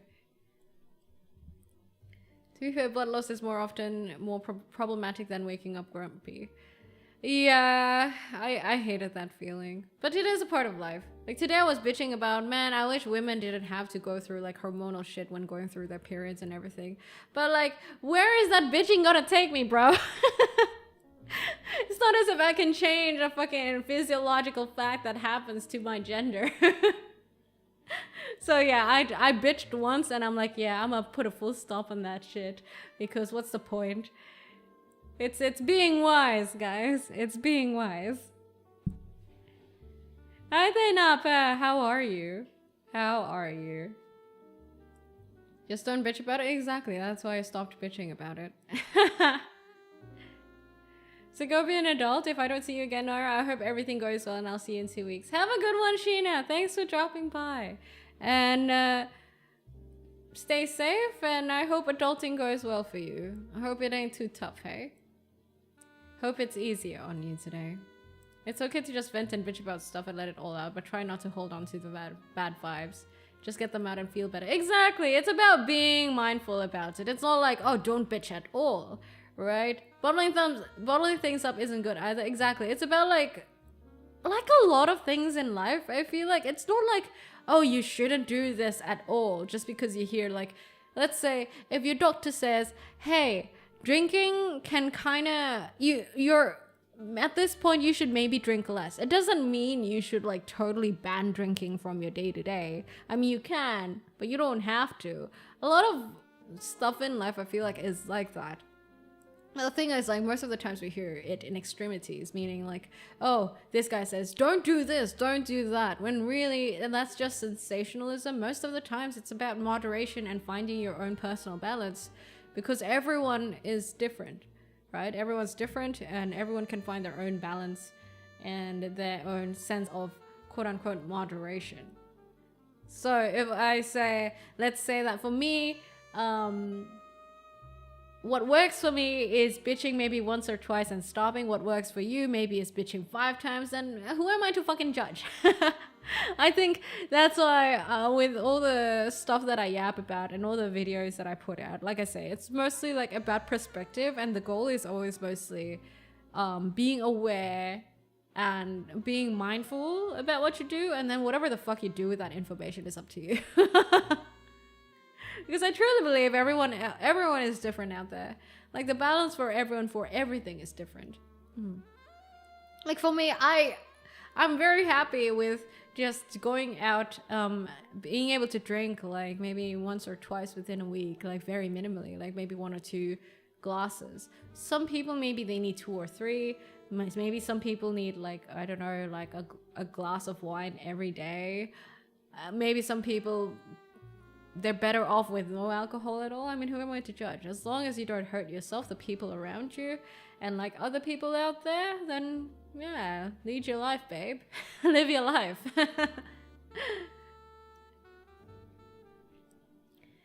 In the EQ book, there was a section where they mentioned that venting actually isn't helpful and someone should critically challenge the thought or distract oneself. Ah, that was actually the one that I actually talk about quite often, cross-liners. That's true. Exactly because of that logic where when you bitch or when you vent, it's counterproductive, and it's more productive technically to distract yourself or to think into or go into problem-solving mode. But I think as well that it's also technically unrealistic to think that we can fully avoid bitching. Right? That's what I think. I mean, you'd have to be a fucking saint to not bitch at all. That's crazy. I don't think I'm that fucking enlightened. I think it's a very human thing to bitch. And it's because the human ego is a thing, right? And I reckon bitching and complaining and all these things come from the human ego. So it's very normal. So like in the face of like having, okay, this is good, but it's also unrealistic, just to find a good balance, yo. None of us are like perfect human beings. The best we can do is find our own balance and make peace with it. Have to ask, have you seen that Lil Jon made meditation? What? Lil Jon made meditation remixes of his great hits? Wait, what the fuck? They are actually well made, but I can't stop laughing at him whispering, say 3, 3, 6, 9. Wait, meditation or is it ASMR, Napa? What the fuck? Why the fuck would Lil Jon make fucking meditation remixes? Reminds me of a parable about crying. It grants you temporary relief to start to change, but does not solve anything by itself. Yeah, that's true. What I do is just voice record or journal what I'm raging about, then go back to it a later day that I've had space from it, that I can question whether I really think or feel that way. Yeah. I mean, wait, I do have a question then. All right. Do any of you guys actually do minimal bitching? I would like to think that, nah, it depends. Like if I'm on the blood moon, I bitch a lot, man. I try not to, and I try to kind of, chuck in some objectivity and logic into it and be like, the fuck is wrong with me? I know I'm on my periods, but like that doesn't give me the right to bitch that much. And also it's bringing me nowhere and it's not beneficial to me at all. Like I do that when I'm on the blood moon. But other than that, I think I generally try to bitch minimally, but I'm no fucking saint. on a scale of 1 to 5, 1 being like you're a fucking saint and you don't bitch at all, and 5 being, oh my god, I bitch way too fucking much. Where are you guys on the scale? I bitch competitively. I'm sorry, I'm finding humor in our conversation right now. Ninja Sky King, thank you for the follow. Welcome to the Deep Blue. I bitch competitively some days, ranked bitching if you will. That's ridiculous, dude. I think I'm around a 6 if I had to be honest. Damn, you bitch a lot. Don't say blood moon too much. Or they'll put you on that tracker website. They could put me on that tracker website. I don't care, I guess. I mean, why would that tracker website... I mean, if you guys know my menstrual cycle, what's that gonna do, huh? I don't really care. But of course, everyone's sense of... I guess you could call it consent and comfort is different. Some people might be okay with having their period cycle on there. Some people not. I happen to not care. 2.5. I'm usually very reserved about my opinions. Fuck you letters help me min-max my bitching. Oh yeah. Adding the F word to stuff really relieves or helps me temporarily. But that's swearing, not particularly bitching. I say fucking hell or like fuck you or fuck that a lot, but like I don't bitch. I mean, it's not equivalent to bitching, right? I mean, I don't bitch as much, but I say fuck a lot. Star Cruise, thank you for the follow. Welcome to the Deep Blue. Say, swearing at things is my way of coping with my day-to-day, man. Of course, but usually not very often. It takes quite something. Oh, you guys are actually pretty good with your bitching levels. That's not too bad. Do minimal bitching internally. If client sends a dumb request, I rage in my mind. Oh, yeah, nah, that's a given. That's a given. Calm down after hydrating. Venting is a part of life. Sometimes we need to complain to take a moment. I don't think I bitch a lot, but when I am upset, bitching is one of my go-to ways to release those emotions. Fair. 5, I do rather rarely, but if I start, everyone in the vicinity will know. Me, if I feel like crashing out, it is safe to just do it. I mean, it's okay. Whatever your level you're at, I reckon it's fine. Whatever level of bitching you're at. But I think what's important is that you're mindful and kind of aware of what bitching can do to you. And your mood. And, you know, your general current state. So, that's up to you. That's up to you. My favorite fact, I was taught you can scream in your head as long as loud as you want. I do that a lot. Yeah, but also, if you do it too much, your brain will kind of pick up the pattern and kind of tend to go towards that direction a little bit too eagerly. So you gotta find your balance. That's what I'm saying, right? You gotta find your balance. Like, some people bitch more than others. Some people talk shit more than others. Some people also internally rant or suppress stuff more than others. Whatever the hell you do, I think it's fine, you're an adult, but like, it's important to be, I think in general it's just important to be mindful and aware. And it starts from being able to recognize it first, right? Because how can you be aware or be mindful about your bitching if you don't even realize whether you're bitching or not? That's like, I think with all the emotional intelligence and emotional regulation stuff that I kind of read through and learn along the way or kind of get curious about, that's the bottom line of it. It's just, first of all, learn how to be aware of it and accept it and kind of understand what it feels like so you can kind of detect it when it happens, and then be mindful of it so you can decide on what you want to do about it. That's like the general bottom line of emotional intelligence and emotional regulation, right? Nix, thank you for 6 months, half a year of being a tithing, and welcome back. Welcome back. Did you get yourself something nice since you just got paid? Reshkia, thank you for the follow. Welcome to the Deep Blue. Welcome. Bitching or complaining is seen as selfish. People can tell you things about bitching, but you know, we're all adults. We get to decide on what is ultimately what we get to do. And we ultimately get to decide what we accept as our own principles or not. Sometimes I read that what I bitch about on Notes app, slowly it just goes, you know what, life does suck, and that's one way to let it out. Find your balance. I have gotten better in the last 5 years. Still room for improvement. Gotta strengthen that mental pinky toe. Yeah, that's a lot already though, right? I mean, improvement is, I think it's unrealistic to expect like some shonen protagonist sort of fucking character development, so any sort of improvement is good already, for real. At least that's what I believe. I was like actually recently thinking about like how I was like 5 to 10 years ago, and how much I've changed since then, like how much I'm so much better at doing a lot of things, and how much better I am at I guess regulating myself a bit more. I've gotten quite a long way. They were shocking. Oh wait, there's a head rub redeem. I should turn that off because you can't do that right now. Sorry, let me redeem people who redeemed the head rub redeem. I didn't notice. Let me check. Let me adjust that right now, actually. I mean, the biggest attestment to it, I think, is the fact that back then, like I said, at the mere advent of something, a stressful event, or like something happened and I feel shit, I used to always seek out my vices, smoking and drinking. Nowadays, that doesn't happen anymore.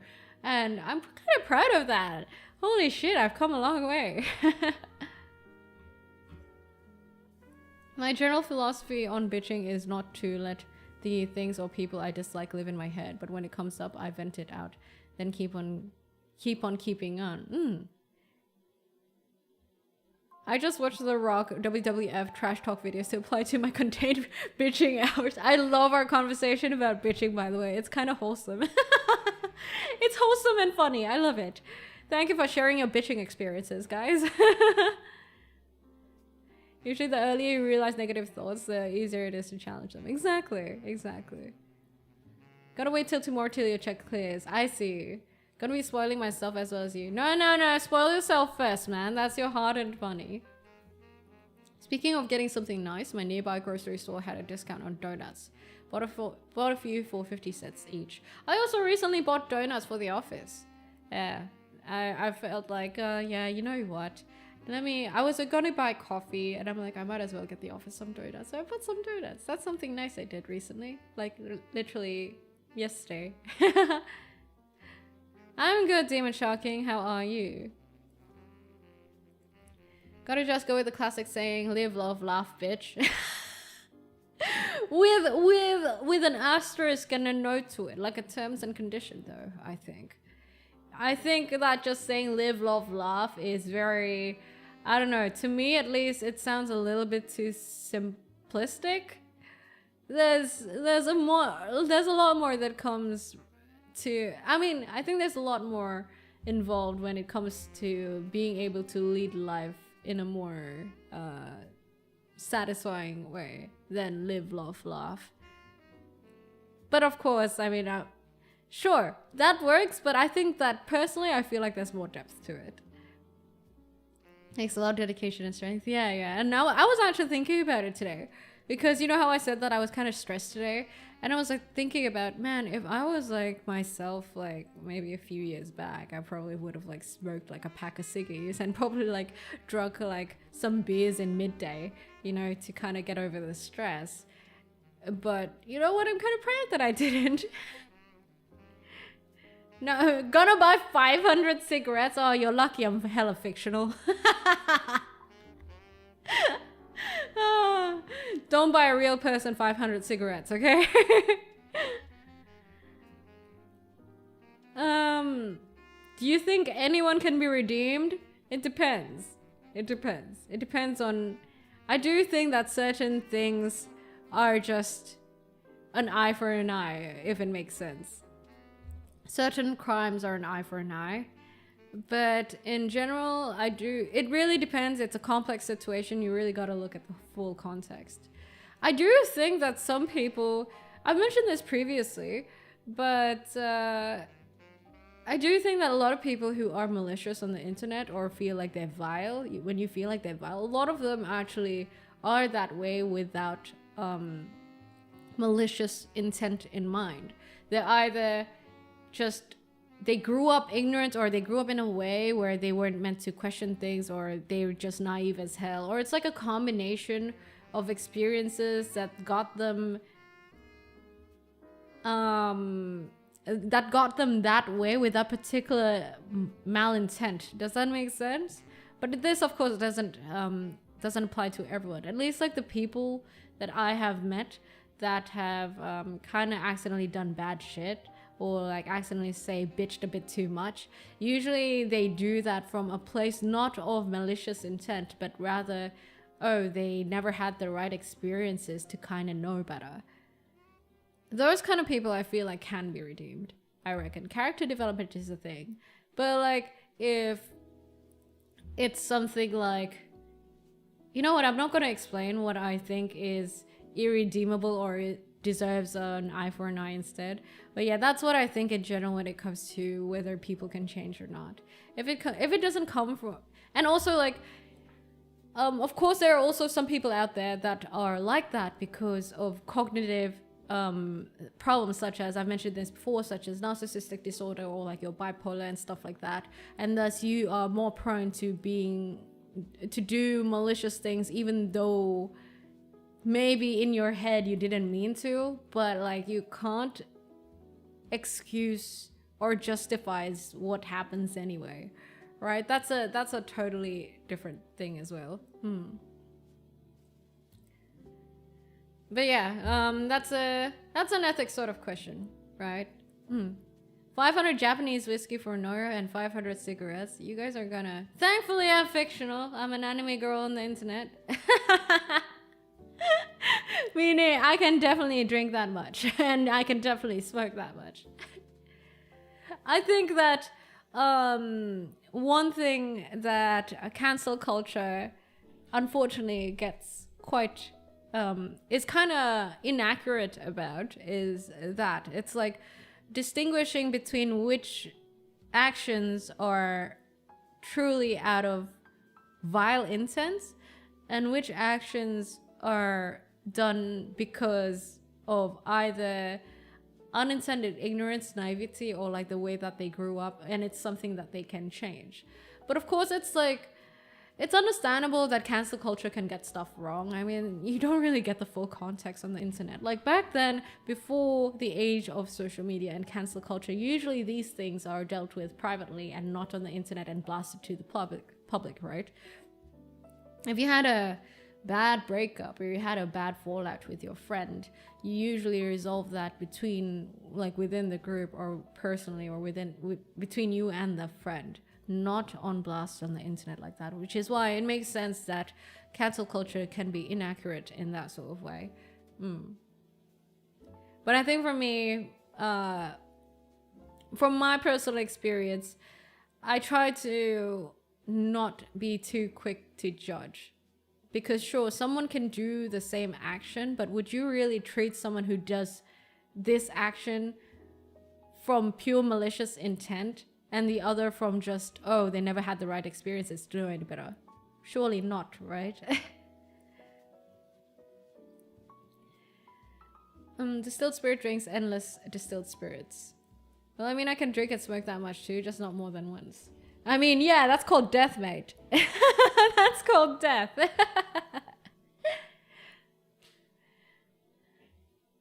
me drink some more. Man, it's a good day to yap. I treat others by the way they act, not by the way they will look. I treat others as their own individual human beings and not by anything else. That's how it is. I remember a while back someone came into my stream and be like, I'm a furry, is that okay? And I'm like, the fuck? And I was like, yeah, no, I don't care what you are, man. I consider you as your own human individual self. You can be whatever the fuck as long as you're not hurting yourself or people around you or anyone else. You're fine in my books. Why the fuck should I care about your preferences, dude? Why the fuck should I care about, oh, you like Anthro-Renamon? I don't understand how that can be like a testament to how someone's individuality is. It's more of a preference thing, right? Our yaps are wholesome, introspective, and enjoyable or calming. Honestly, you have a wonderful vibe while yapping. Thank you! Thank you for not thinking I'm boring. Because I still think that I'm boring compared to other streamers. Yeah, I'm not gonna lie. Because, you know, a lot of other streamers... Hold on, I gotta hit my mic. Give it some little tender loving hit. Because it was kind of fucking up. I do think like other streamers generally have more energy and more interesting things to talk about. I just yap about whatever the fuck I learned over the week, and thankfully you guys find it entertaining enough. So thanks, guys. I've always just accepted the fact that, okay, I'm much more slow paced compared to other streamers and I'm much more boring, and thus if I don't have enough viewers or get as much viewers, it's totally valid and understandable. That's how I've always coped with it, at least. Hi Waros, how are you? Hi there Swalky. Thank you. Is it a glazed donut? I like glazed donuts. Coffee and croissant. Oh, coffee and croissant is a great combination in it. And coffee and donuts as well. Ironically, Renamon was a male in the Japanese dub. Really? Oh my god. I also have a huge crush on Renamon, by the way. I think Renamon's hella hot. Just have too much energy. That's one way to put it. The conversation is substantial. It's allowing me to easily work on my things while I listen. Thank you. Thank you. This stream has been such a funny one. Seems like we all needed some bitching and yapping. Indeed, bitching. Oh, we like a good 30% of our stream was about bitching. Lots of us grew up during the 90s and had a thing for anthro characters. Wait, really?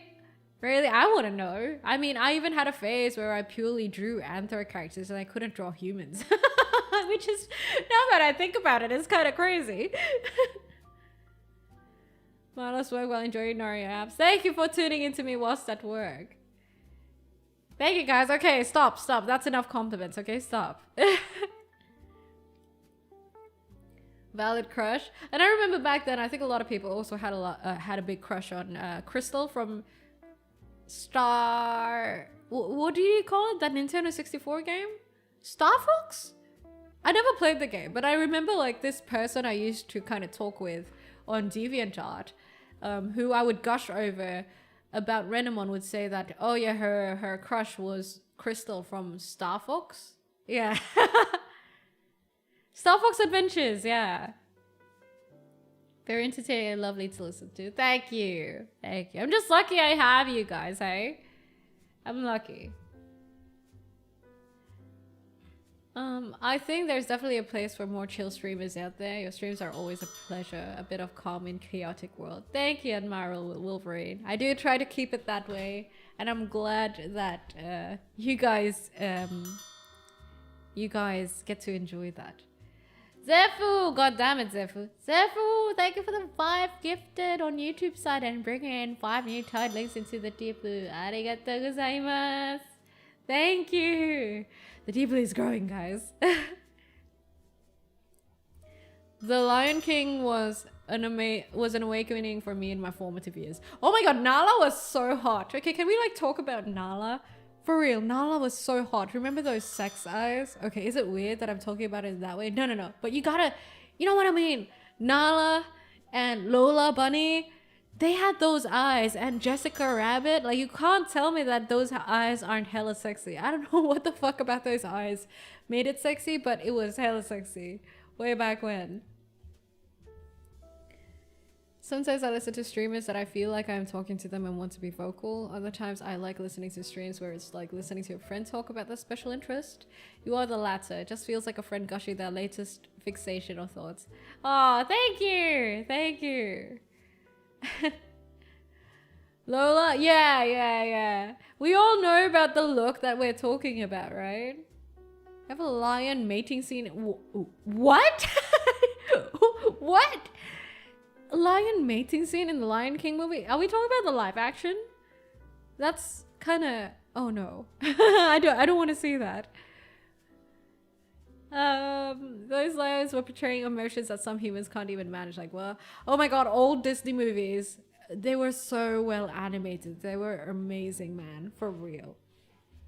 Let's see, who else did they have being kind of hot like that, on a non-particularly human character? Mint, thank you for the Prime sub on Twitch side for half a year. Thank you, Mint. Thank you. Are you going to Mint's concert, by the way? I heard like Mint's having a concert in Oshi. I don't remember I don't remember the event's name. Oshi Spark or something, right? Atlantis. I don't think I've ever watched Atlantis. It's like, I think I've watched Anastasia though. Did you guys watch that? The funny thing is that the only thing I remember about Anastasia was she ran away in the middle of the night during snow, and I remember the song. And that's like the extent to which I remember the movie. I have heard that Atlantis is underrated though, and I heard it's really great. I've been wanting to watch it actually. One thing I always watch a lot is actually Finding Nemo. I remember I watched Finding Nemo like, what, 5 times? Let's see, movies I've repeatedly watched. Jujutsu Kaisen Maki episode, season 3, episode 4. And also the Jujutsu Kaisen episode where Fushiguro fought Toji, that one as well. Another one I watched Finding Nemo. And also Shark Tale. I loved Shark Tale. Shark Tale was great. And amazing music by Mary J. Blige as well. and Will Smith. Spider-Man with Andrew Garfield. I rewatched that movie I think 4 times. Gadget from Rescue Rangers was a big thing for me. It made me like tomboys. Anastasia was great as well. Bella Stanza in the Great Mouse Detective. Oh! Do you guys know that that female white cat that Tom from Tom and Jerry would serenade to? Would you be my baby? Na na na na na na na na na. Oh, be my baby, baby. That song. Yeah, I remember that female cat was like super pretty as well. Yeah, I need to get myself to watch Atlantis. Anastasia sang Once Upon a December, so beautiful and haunting. When the day she lost her memories and grandmother when she was a kid. Wait, was it that sad? I don't remember that at all from Anastasia. Hold on, I missed some chat. Let me catch up.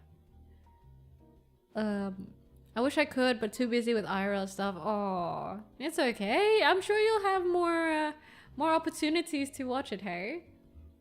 Mint. With Ryan Reynolds or Chris Hemsworth is pretty good eye candy. Any movie with Ryan Reynolds or Chris Hemsworth, yes. And also, recently one of my favorites is of course Tom Hiddleston. I have been watching Night Manager, and also basically the Marvel cast is very aesthetic looking. I also really like Glenn Powell. Yeah, Glenn Powell is also really hot. Timothée Chalamet is also great. He's specifically hot in Dune as Lisan Al Gaib. I've watched Dune 2 twice now. Yeah, he's very hot when he's trying to look assertive and everything. Yeah, someone knows that Tom and Jerry song. That's one of my favorite songs. Yeah, the double bass. I usually play that, sing that with my mates when we go jamming. When we go for a jam session. Used to watch Spider-Man with Tobey Maguire. Personally still take time to get used to Andrew Garfield and Tom Holland. Okay, real quick consensus, guys. Which one do you reckon is the best Spider-Man? For me, it's Andrew Garfield. Though honestly, Tom Holland is pretty good, but I like Andrew Garfield. I feel like Andrew Garfield is the epitome of Spider-Man aesthetic, like that lean body. That is the Spider-Man body. To me, that's what I think. Who's like the best Spider-Man for you guys? Andrew Garfield looks the most accurate for comics. I thought Tobey Maguire looked the most accurate for comics. Garfield Spider-Man was too cool though. Yeah, I mean the way he acted is not as nerdy compared to Tobey Maguire or like Tom Holland, I guess. But he was hella hot. Walter Goggins, Glenn Powell I agree with, but also John David Washington and Aaron. Oh my god, Aaron Taylor Johnson is my biggest crush. Oh my god, I literally watched Craven, even though it was like a shitty ass movie, just for that guy, so I could watch him wearing thirst trap clothing. Have you guys watched Craven? Aaron Taylor Johnson in his fucking I call it the slut window. He has like, I don't know, how do I explain this? A slut window is like when you have like this opening in your shirt that's kind of slutty. He has that sort of clothing. Like if you guys know Honkai Star Rail, you know Sampo, he has a slut window to his shirt as well. I call it that, okay? Craven is literally is whatever the fuck he's wearing is like thirst trap as well. Andrew Garfield is my fave. I'm surprised a lot of you guys are saying Andrew Garfield because I thought like Andrew Garfield isn't as popular as the other Spider-Mans. Gotta go with Toby. Ah, yes. Booter Meng. Toby is a good Peter. Tom is a good Spider-Man. Andrew Garfield is both. Oh, that's a fair assessment. Yeah. Toby for nostalgia. Tom for good writing. Craven is really bad. Oh my god, in Bullet Train, Aaron Taylor-Johnson is so hot. I think Aaron Taylor-Johnson thus far is the hottest in Bullet Train for real. Oh my god, him with that suit. He's kind of like giving almost like Nanami vibes, and his shirt is like struggling to stay together. He's so hot. The recent thing I watched him in was in 28 Years Later. Good movie, though he's not in it as much. Yeah, I mean, Craven was good for action, I agree. The story is like all over the place though. So Craven was good for action and thirst trapping. My crush nowadays is Michael B. Jordan. He's way too hot. I agree. Tobey Maguire got bit by a Spider-Man, but me, it was a goat. Eminem. Wait, did Eminem actually have a line that was like that? Little chest window like a Venturing in Star Rail. Yeah. I call it the slut window. But my favorite Spider-Man is Spider-Man, the Mercenary of Hell. Oh, have you guys watched, you know how there are like Japanese anime renditions of DC comics? Did you guys know about that? Have you guys watched those? I think that was one of Joker and Batman. And I think there was another one of Suicide Squad, if I remember correctly. I might remember wrong. Oh, there's also like the anime Joker and Harley Quinn, right? Bullet Train is also like actually another movie that I watch over and over again because it's so aesthetically pleasing and it's so satisfying. And plus Brad Pitt and Aaron Taylor-Johnson and who's that guy who's Tangerine? He's hella funny. And Aaron Taylor-Johnson damn hot. Like, it's like the perfect movie for me. I rewatch it every once in a while. Tobey Maguire, the film stories were better, but Tobey himself is not a great person. And that bleeds into the movies for me. Tom Holland plays a great Peter Parker, and I like his attitude and style. I'm an amazing Spider-Man fan, and Garfield hit everything for that. Yeah. But yeah, I mean, I'm not complaining about Tom Holland. I think what Tom Holland is doing is great as well. They do anime Teenage Mutant Ninja Turtles yet? I don't think so. I don't think there's one, right? Oh yeah, I heard there's a Japanese Spider-Man as well. Henry Cavill sent me crazy ass Superman and then everything after that. Especially The Witcher kept me obsessed. Oh my god, I could not watch the new Witcher, dude. With Liam Hemsworth, I could not. I have nothing against Liam Hemsworth, but like, I can't. Not with that Henry Cavill. Henry Cavill, I think that's the proper way to say his name. But also, the newer Superman is pretty good as well, even though Henry Cavill isn't part of it, hey? I mean, it's pretty good. But I think it's more so carried by, it's not so the person playing it, but the writing is really good for the new Superman. Anime, do you see the one with Maury singing the intro and outro? Yeah, that one was the Joker and Harley Quinn one, right? Suicide Squad? Was it Suicide Squad? Yeah, Batman Ninja. Story of Bullet Train is so smooth.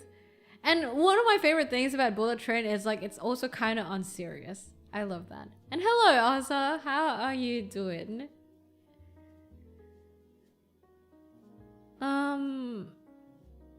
Such a waste on good quality cinema, but it doesn't feel right. The new Witcher, it sucks. I don't know. I just couldn't stand the pacing, and it felt a bit somehow cringe.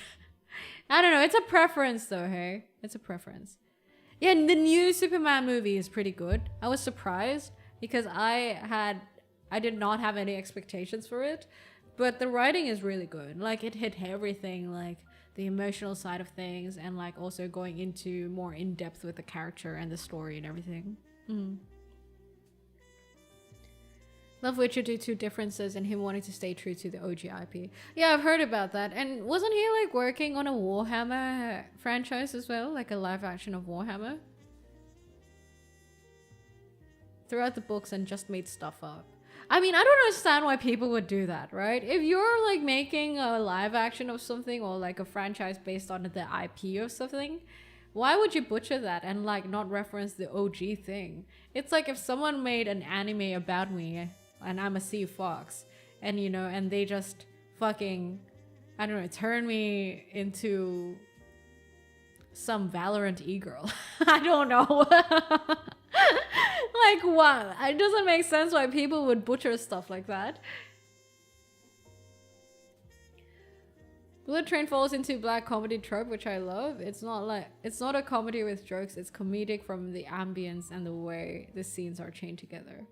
I did not know that that was a trope, because I always just felt like I've always just called it unserious movies, like movies with unserious humor. I think a similar thing to that is Wes Anderson's recent movie, which is Venetian Express, which I really love. That was like my first Wes Anderson movie that I've watched. It's beautifully aesthetic, and it's also so unserious. I laughed a lot. I love the humor in that. I did not know that there were like specific genres going into humor, so I wouldn't have known how to categorize it. Henry Cavill, Warhammer 40k show. Hope it is good. Some people have an incessant urge to insert themselves into known media. Ah, yes, it's the human ego at play, isn't it? And I feel like I also don't understand with the obsession with live action. For example, I don't understand why Disney is live actioning a lot of things, but I think I kind of understand a bit now. I recently watched the live action of How to Train Your Dragon, and I think live actions are a way for, say, Disney to revisit their old IP and redo the story or improve it. Because there's no way, if you've already like made How to Train Your Dragon 1, there's no way you can also make another animation of How to Train Your Dragon 1 but reprised, right? That has never happened before. So I think that's their way of, hey, look, I think we can make this story better. And our way of doing that is by turning it into live action so we can show you guys. I think that's like the perspective that can make sense to me. It's their way of, I want to remake this and give it another chance and improve on it. And thus live action is the way. So there's when they say live action of movies that aren't even live action, it's all just CGI. Yeah, and also I do reckon that some certain things should just stay fictional. Like they shouldn't be live action. Bunraku? What's Bunraku about? There's gact in it? What the fuck? I feel like they're trying to renew their audience, like present their story to kids nowadays. It's that they prefer to rehash old things instead of creating new ones. I wish Disney would make more like... I'm so tired with the 3D trend, dude. I want like handmade animations again. I don't know why they ditched that. For example, my hot take is that although I don't think that the One Piece live action is like bad in per se, but it doesn't make sense to me to make that into live action because it's like 90% CGI. Like if something is 90% CGI, then keep it fucking animated and fictional, dude. Why the fuck do you even... How would it make sense to kind of throw so much money into turning it into a live action if it's okay just as is? Or maybe it's their way of, I don't know, expanding the IP and the universe of it. I do not know. Have you seen Song of the Sea? I have not. What's that about? In a future society where guns are illegal. Wait, I've watched that! Wait, no, I haven't. That's a different thing where guns are illegal. Wait, was it a different thing?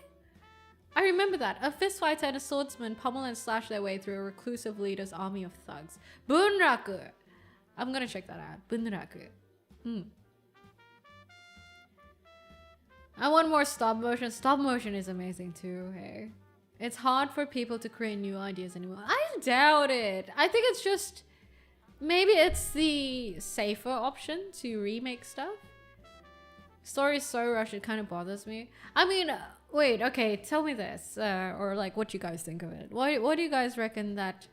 Sometimes, even when a story is better left fictional, such as Gachi Akuta, like why would someone want to make it live action? Like, well, what reason?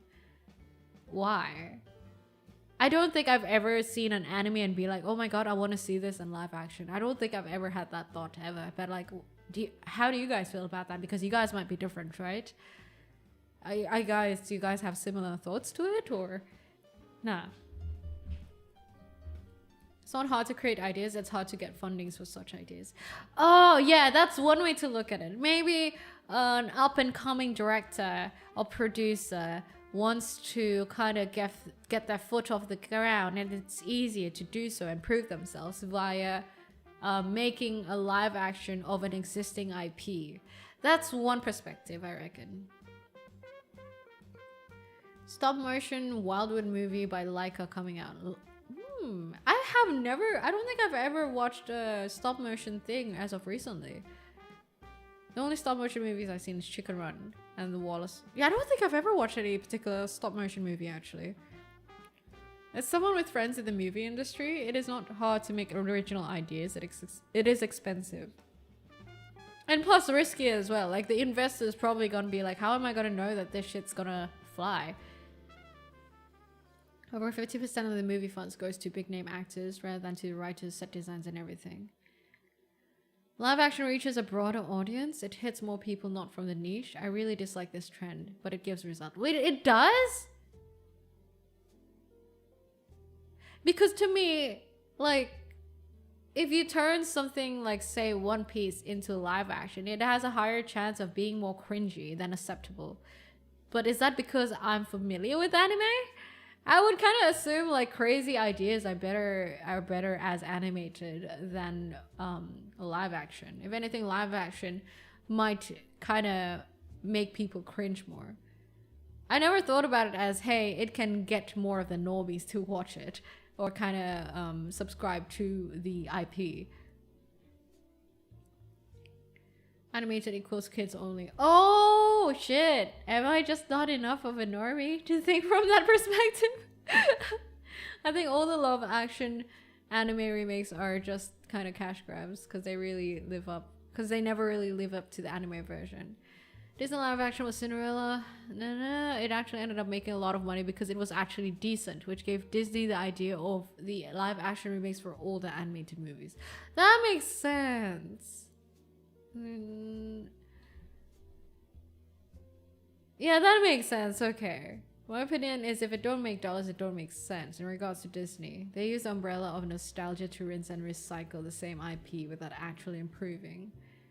I mean, I would like to think that companies like Disney, they do live action as like the cash grabs, and so on the side they can do like new and creative stuff such as Inside Out, for example. That's Disney, right? I don't even know. Or like Zootopia. So it's like, I'm thinking about it like a financial portfolio where you have like some of your eggs in like the less risk, okay returns basket. Maybe it's like a low risk, low returns, and then you have like some high risk, high returns investment. It kind of makes sense in that sort of sense where, okay, I can just make a live action of something that worked previously that is safer than investing in something new totally, and kind of balance it out. If I heard that Rurouni Kenshin live action movies are really good. Oh yeah, they are though. They are. Rurouni Kenshin ones are really great. But you know, that makes sense because like Rurouni Kenshin is like samurai action. It's not like magic and shit. When something is like magic and you have like talking reindeers and everything, I think it makes sense to just keep it more fictional, right? Like animated. Anyone who reads the anime will watch the live action, but then also people who didn't read the manga will also watch the live action. Fair. Ah, yeah, that's fair. I mean, I personally like the One Piece live action. The live action Avatar, I think, was pretty, but the pacing was so fucking off. I really didn't like the pacing, but I think the action and the aesthetics and everything were pretty great. So yeah. Yeah, I have nothing against live actions. I do have a bone to pick with certain live actions though, not gonna lie. But most live action, I mean, some of the live actions are pretty great. But I think I never really gave it much thought, and I've always just been like, why do they keep on making live actions? And you know, usually it's the live actions that perform badly that kind of gets more media traction than the live actions that do well. Did you see Blue Eye Samurai? Oh, Blue Eye Samurai is amazing. Cutie Python, can we drop the stuff about religion? There's more to talk in this world about than just religion, hey?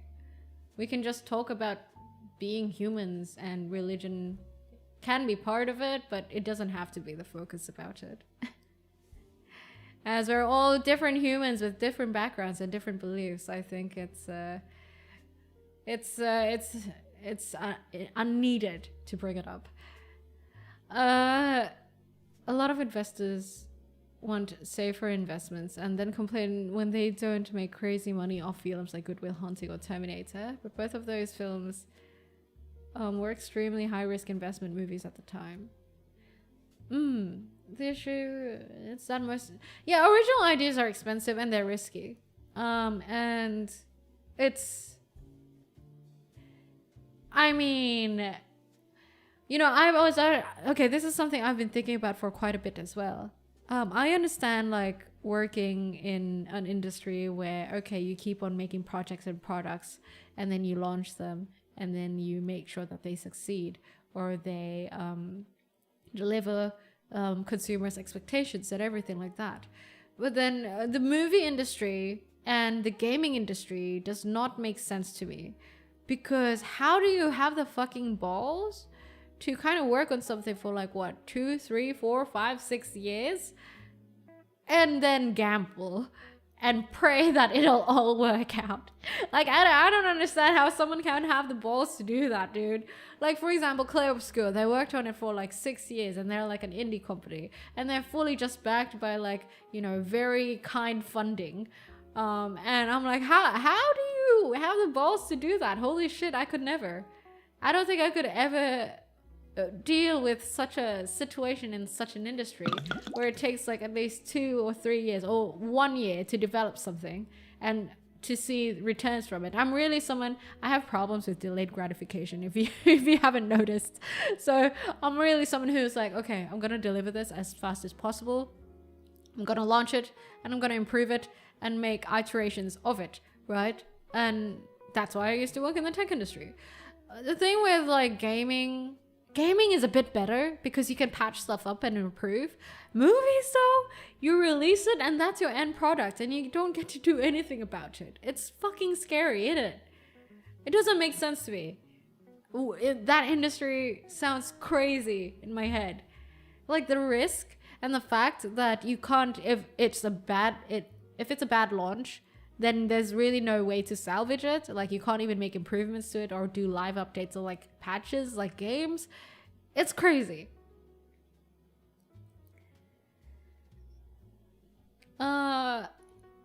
Normal people are either indifferent to anime or are interested in animation or think it's for kids. Yeah, I guess I kind of forgot that it's kind of like that for other people.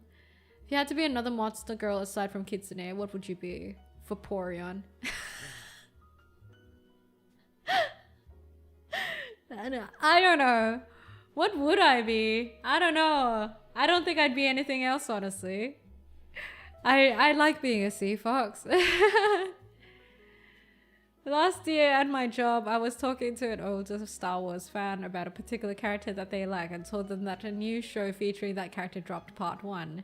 When I mentioned that it was animated, they told me, I don't want to watch that kitty shit part 2. Okay, I didn't know people still thought like that. Well, that's fair. That's fair then. That makes sense why live action would be a thing. The thing is, like, I kind of assumed that, like, when people who don't like anime see live action, I thought they would think it was cringe, but I guess it was an inaccurate assessment or observation or thought. Hypothesis. An inaccurate hypothesis. And they even sometimes make the shittiest games even after 5 years of development. Yeah, and doesn't that sound so fucking scary, right? Because you still gotta pay people and shit. Okay, as much as you guys think bad about like corporations and businesses and stuff like that, I think at the end of the day, if you think about it, the essence of a business is that you make something and then when you hire people, you need to find ways to be able to pay those people, right? So starting a business is hella scary because paying people is not cheap. And also that means you need to make a viable enough product or service to the point that you can pay your people. And you need to also be able to manage your product or service in a way and price it in a way and market it in a way that people will actually believe in the price point and give you money so that you can pay your employees. And hopefully maybe on the side make profits too.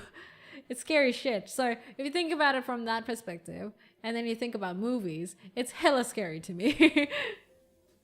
For movies, you can release a director's cut version that salvage a few movies. Like the only movie that I know that kind of went that direction, like getting salvaged from a director's cut, was like Zack Snyder's. What was it? The one with like Wonder Woman, Batman, and everything else, and Superman. Batman versus Superman, was it? The one the Zack Snyder cut. Justice League. Thank you. Yeah, that one. I won't know it's shit until I put it out there, until I'm surrounded by millions of unsold copies that will eventually topple over and crush me under its weight. And I'm still drinking my morning coffee and feeding my cat. I've heard a lot about High God bars. I don't understand what the general public consensus about it is. I seem to see a lot of mixed ideas and reviews about it, and I don't know which one is a meme. Would you enjoy being a land fox too? But I like being salty. Would I enjoy being a land fox too? Maybe, but I like being special. I mean, do you know of any other sea fox? Exactly. I like being the one and only sea fox that you know. Unless you know of another sea fox. If you do, you need to tell me. Then I'll eventually turn it back to me just being the one and only sea fox. I'll make that happen.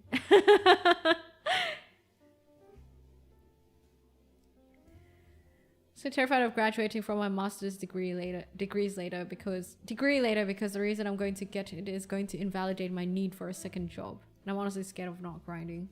I mean, you're already in the process of it. There's no point in being scared. You just gotta go through it, right, Tony? You know what my quote was yesterday, Tony? Overthinking is procrastination. So when you realize that you're overthinking, you need to be mindful enough to know that sometimes it goes nowhere and it's better to drop it. Yes, that was our quote yesterday, guys. Overthinking is procrastination. The whole thing about animation is crazy. Where I live, the term anime only became a thing in the last few years. People treated anime as cartoons for the longest time. Oh, yeah, you're right. I think I've kind of taken anime for granted because I've always kind of grew up with anime. And thus I kind of forgot that there are normies out there who are just like, ew, anime, what? Also, like, I've always just thought that in the current day and age, anime is much more mainstream and everyone watches it for some fucking reason. You should say that it's a marathon and some days you have to push through. Once finished, it's the greatest feeling ever. And on the way there, you have many moments that fuel itself. Yeah, that's fair. But like, if anyone is in the gaming industry, how do you manage working for many years without like particularly knowing, oh, will they like this or not? Without particularly feeling rewarded for your efforts? Like, how do game companies manage that? How do you manage the motivation of the team and the morale of the team without releasing the game or a product where you can get customer feedback and see how it performs on the market? Movie companies also almost make more money from failed movies. What do you mean? I'm trying to publish a few books. Oh yeah, books is another thing because like sometimes like people work on books for like 2 or 3 years. Yeah, that's also like another thing that I would kind of assume it's kind of similar to like movies, right? You work on it for like a long periods of time. And then you just gotta put it out there. And if you suddenly remember after putting your book out there or your movie out there, and suddenly on the seventh night of your sleep, in your dream, you're like, oh fuck, I think I remember fucking up in this particular part of the movie or the book. And then you can't do anything about it. That sounds like a fucking nightmare situation to me.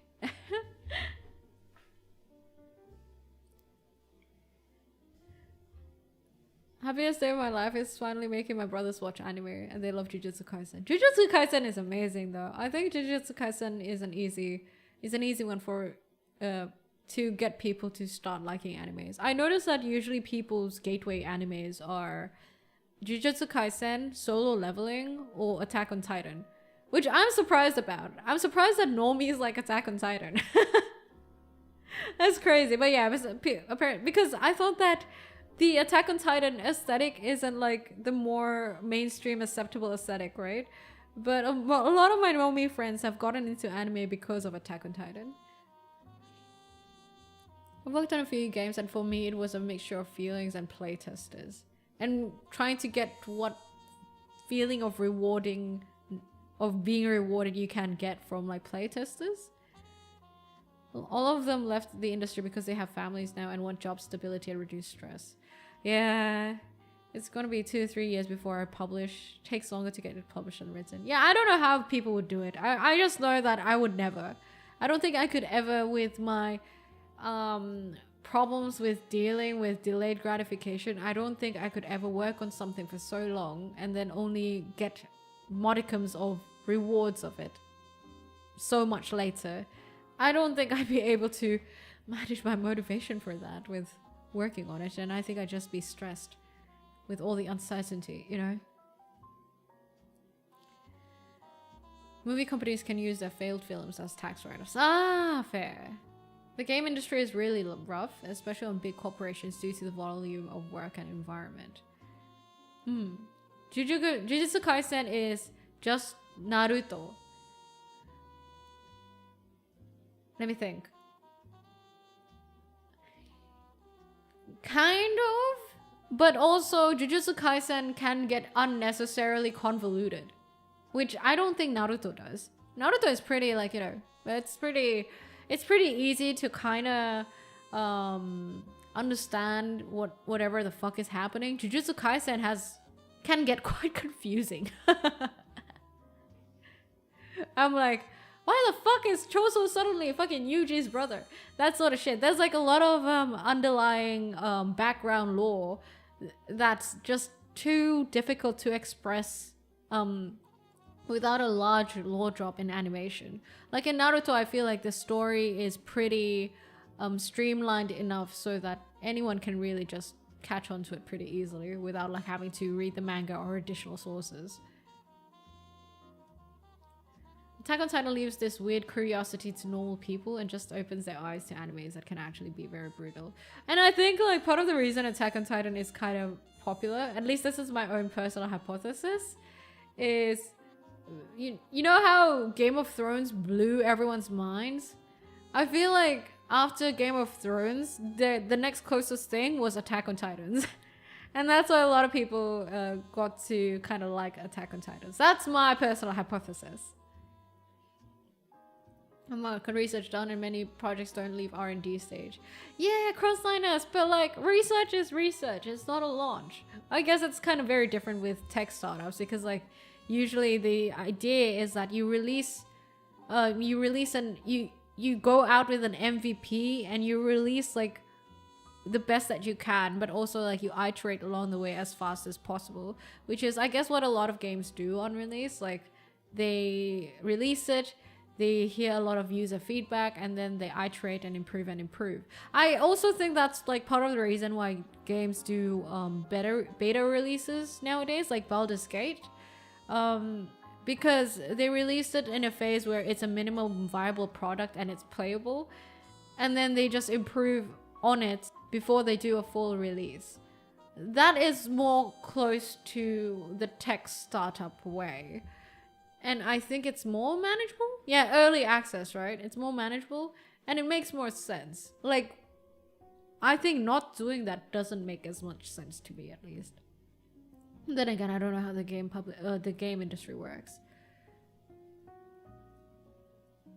Well, technically speaking, some companies are good at demand forecasting. Others rely on leadership and employee buy-in to sustain motivation long term. Ah, fair. Sometimes you can just have such an inspiring leader and you're willing to do anything, right? How to direct where and how the game is going. If a section is too hard or maybe too clustered, you can change during development. Oh my god! That reminds me of God of War. And that's also the reason why I have such troubles finishing God of War.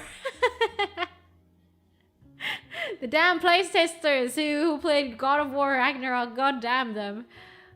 Don't get me wrong, I think God of War Ragnarok has an amazing story, but I hate how your fucking told, the moment you're like trying to think about how to solve this, you're suddenly given the answer. I fucking hate that. It's too much hand-holding.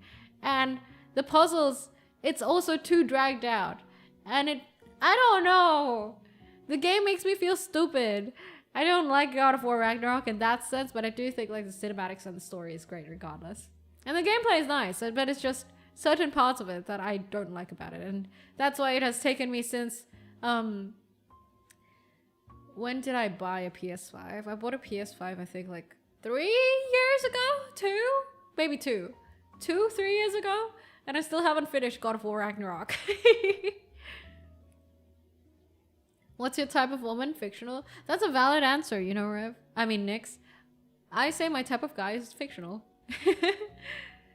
Or at least I say that when people ask me, oh, what's your type of guy? Or like, what's your type? I'd be like, wait, are you talking about fictional or like real people? Because like, I have 2 different standards when it comes to both of them. Early access is extremely helpful. I would think so, yeah. But Larian isn't a small company. They've been a AA company for a very long time. It wasn't their first time doing for early releases. I think for me, early releases make sense. And I wonder why other companies don't do more of it. But also, I don't know what's required of being able to pull off such an early access roadmap that's similar to what Larian did for Baldur's Gate 3. If you have people to play your game, when going full indie, you may not have any public to play your game. That's fair. Trigun, Cowboy Bebop, Ghost in the Shield. Ghost in the Shield? You mean Ghost in the Shell? 1995. Eva, Gundam F91, and Gundam 008. 90s anime. I like Wolf's Rain. Wait, was that 90s? I don't even know if that was 90s. I didn't really watch Cowboy Bebop. I was a huge fan of Chobits as well. Wolf's Rain was great. Trigun, I love Trigun. What else? What else did I watch back then? Fushigi Yugi? I watched all these things, but I honestly barely remember much of it for some reason. Because I have, obviously, memory problems. Fictional standards are so high, yeah. And it's usually a problem when people can't discern between what are fictional standards and what are real people's standards, right? It's why I keep on telling you guys, because we consume anime and we consume fictional people. Okay, maybe let's not use the word consume. We are fans of fictional people and fictional anime and fictional universes, right? So I constantly remind you guys from my personal experience that it is important to be able to discern between what's fictional and what's realistic, and that also comes into, that's also relevant to when it comes to your preferred traits when it comes to a spouse or a partner. Okay, so just because you like a certain fictional anime girlfriend in a certain way doesn't mean it makes sense to also have the same expectations and standards onto a real person as a girlfriend. Same thing as husbandos or like boyfriends and everything like that. Like, you can't expect a fucking Satoru Gojo who's just born like that. Like Maybelline. White hair, blue eyes, fucking strong on every aspect. Like, God didn't fucking skimp on him at all. God damn, he has nothing wrong with him other than, I don't know, maybe I guess trauma to a certain extent. But like, if you imagine Satoru Gojo as a real person, I think he would have way much more trauma than that. So yes, guys, remember, we all like fictional stuff, and that's okay. We all like our anime, but don't forget that fiction is fiction, and it's fiction, full stop. Shonen protagonists and people who go through shit in fiction, if they were put into real life situations, they would not be the same people. So please have realistic expectations and discern when it comes to discerning what is apt for fictional standards and what is apt for real people's standards. Show is one of the few I've watched. Yeah, I love Wolf's Rain. I love Kiba? Yeah, that's the main guy. And I had a huge crush on Sune, who is the guy with white hair. Of course he has white hair. The guy with white hair in Wolf's Rain. Wolfstorm was damn sad though, right? Sai, thank you for the follow. Welcome to the Deep Blue. Have you made a Noira game? What genre do you want it? I want a dating sim. I do. A visual novel, but also I want something like a Dave the Diver. I think a Dave the Diver game would be pretty fun. I don't know. If there was like, if let's say that one day I grew so big as an IP, as a VTuber, the Deep Blue grew so much to the point that we have the funds and the means to make a game. What game would you guys like? Look at your avatar, so damn high standard. Where can I see a real person with those eyes and hair? Yeah, I mean, nowhere. Except for your screens, right? To die for. But thank you. Rev, thank you for the cheers. Cheers, oh, arigato. Thank you for your offerings towards the shrine. Wait, I need to give you a blessing. Let's see. Nix, my blessing to you is that I hope that the world will be kinder to you for these next few weeks. I hope it'll be kinder to you, at least slightly. Like, for example, people will say hi to you a little bit more, and maybe you might get a little bit lucky, like someone adds in some extra chocolate chips to your donuts. Wait, donuts with chocolate chips? Extra chocolate chips to your, I don't know, extra chocolate to your croissant or donuts or whatever you have. Like, the world will be kinder to you, and that is my blessing to you, Nix. And yeah, just slightly bit kinder. Not too much because it gets kind of creepy, but like I think slight kindness, a slight modicum of kindness can go a long way. That's my blessing to you, Nix. Thank you for your offering towards the shrine. Have you ever watched Black Butler? I have, a tad bit, but I didn't finish it. Also, many Ghost in the Shell fans are primarily from the anime. They just don't know how wild the original manga was. I never watched the manga. I used to watch Ghost in the Shell quite often as well. I loved it for its animation, but also I don't remember shit from it. Same with Evangelion, unfortunately. Wolf's Rain had a bittersweet end. Yeah, Wolf's Rain. Wolf's Rain was so sad. It's like, it's kind of similar to when you watch Grave of the Fireflies, but Wolf's Rain kind of gives a similar feel to that somehow, but with more wholesomeness. Like, it's not 100% sad like Grave of the Fireflies, but it's a similar sort of vibe in a way.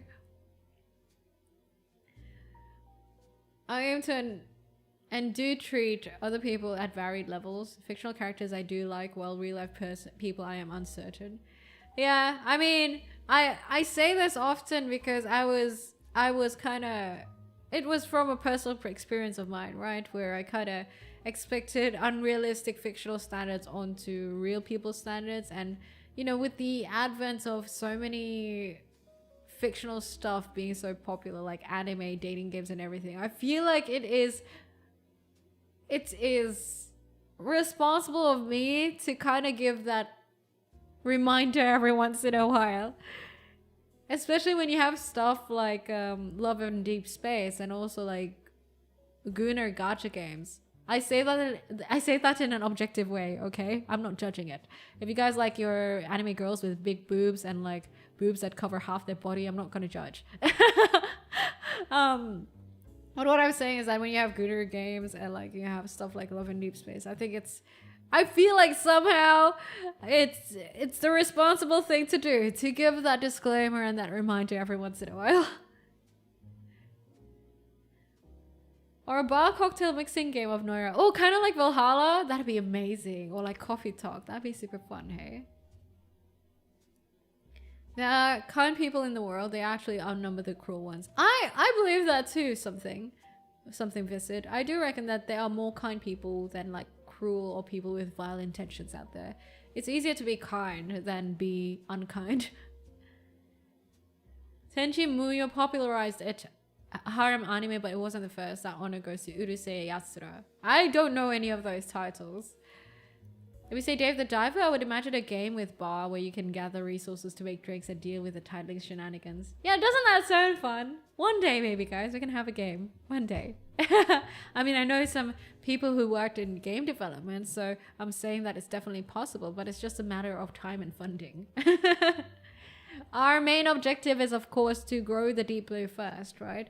The more people we have, the more conversations we can have. Financial stuff is a secondary thing. My priority is always the conversations we have. The more people we have here at the Deep Blue, the more life questions we can entertain, and the more opinions we can get. That means the more of a hefty discussion we can have. And I think that's the funnest part of at least doing the thing that I do with streaming and content creation. I love watching Ghost in the Shell, especially the original, but recently I just don't understand the story anymore. Of the recent ones, the one who's directed by, art direction is by Kushin of Ilya. I don't think I finished watching that one, yeah. You're taking me back to when I was a young person with Wolf's Rain. Maybe I should give it a rewatch. You should! And while you're at it, go rewatch Samurai Jack. Holy shit. Do you guys actually realize how much of an art piece Samurai Jack is? I recently watched Samurai Jack and I'm like, holy shit, it's a work of art. Like literally, it looks like a work of art. Like the backgrounds and everything, they're so artistically made. It's so beautiful. And of course I rewatched Courage the Cowardly Dog because it's bloody hilarious. But Samurai Jack was crazy, man. It's crazy. Jason with that 25 stream streak. Of course it's Jason, of course. 25 streams. Wait, who has the highest stream streak right now? Who is it? What's the highest stream streak we can go for right now? Is it like 30? Cruel people just stand out more because they are assholes. Kind people are everywhere. I agree. I had someone say that the dudes in Love and Deep Space all look the same. They just have different hair color. That is technically not true, Shu. I can attest to that. They are actually made very differently. Like their features are quite, they're quite different. But I can see why someone might think that. Love and Deep Space, if you think about it from a very objective game development sort of design and point of view, it's an amazing game. It's crazy. Like I'm surprised like the extent to which they have managed to pull it off. But like alas, I cringe too much playing that game, so I cannot. Hi there, Nolan. No worries, no worries. I am good. How are you? What are you having for your break? Are you having a little snack or lunch? I've never finished Samurai Jack. Yeah. Try rewatching Samurai Jack, dude. It's so good. 33 stream streak. Here at the Deep Blue is the highest at 33. I think it is. That's crazy. 33 stream streaks. 33 times 3. What is that in math? 99? Is that 99? You guys...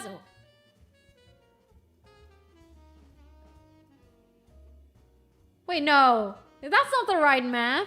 That's not the right math. Is that the right math? What's 33 times 3? Is it?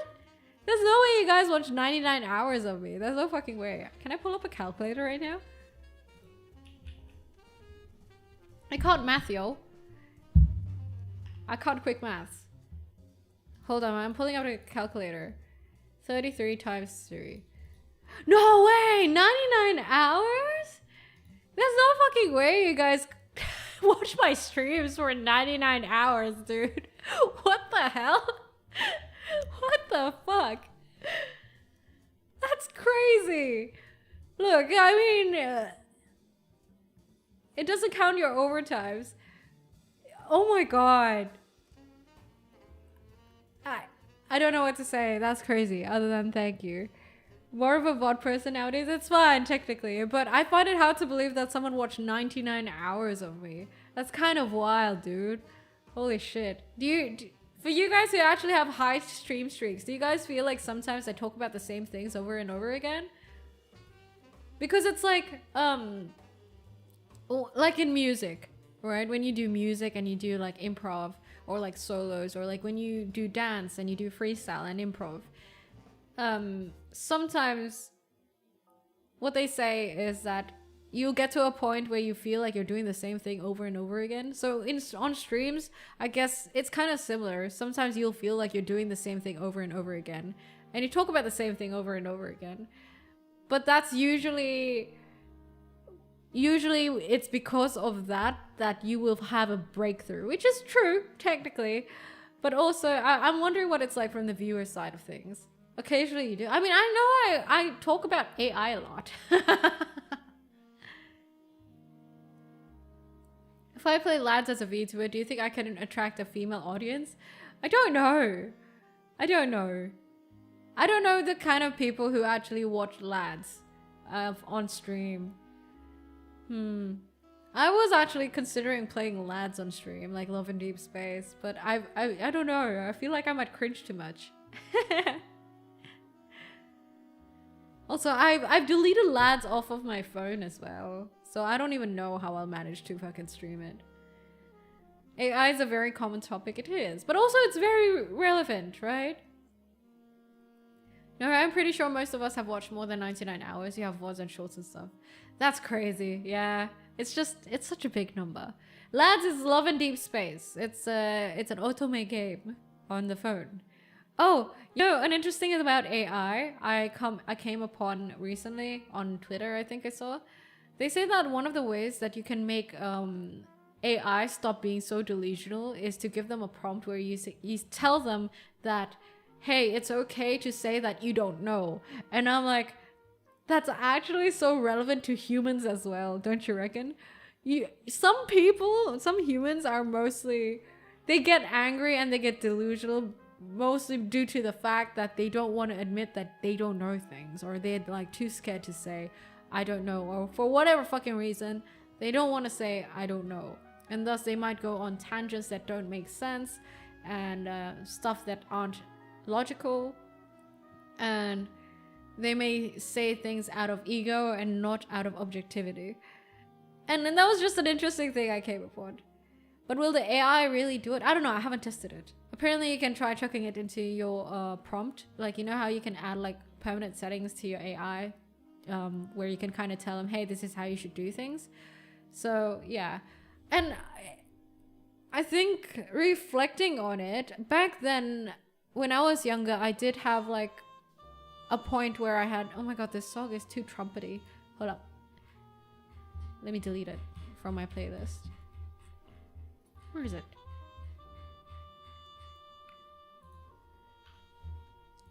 Okay.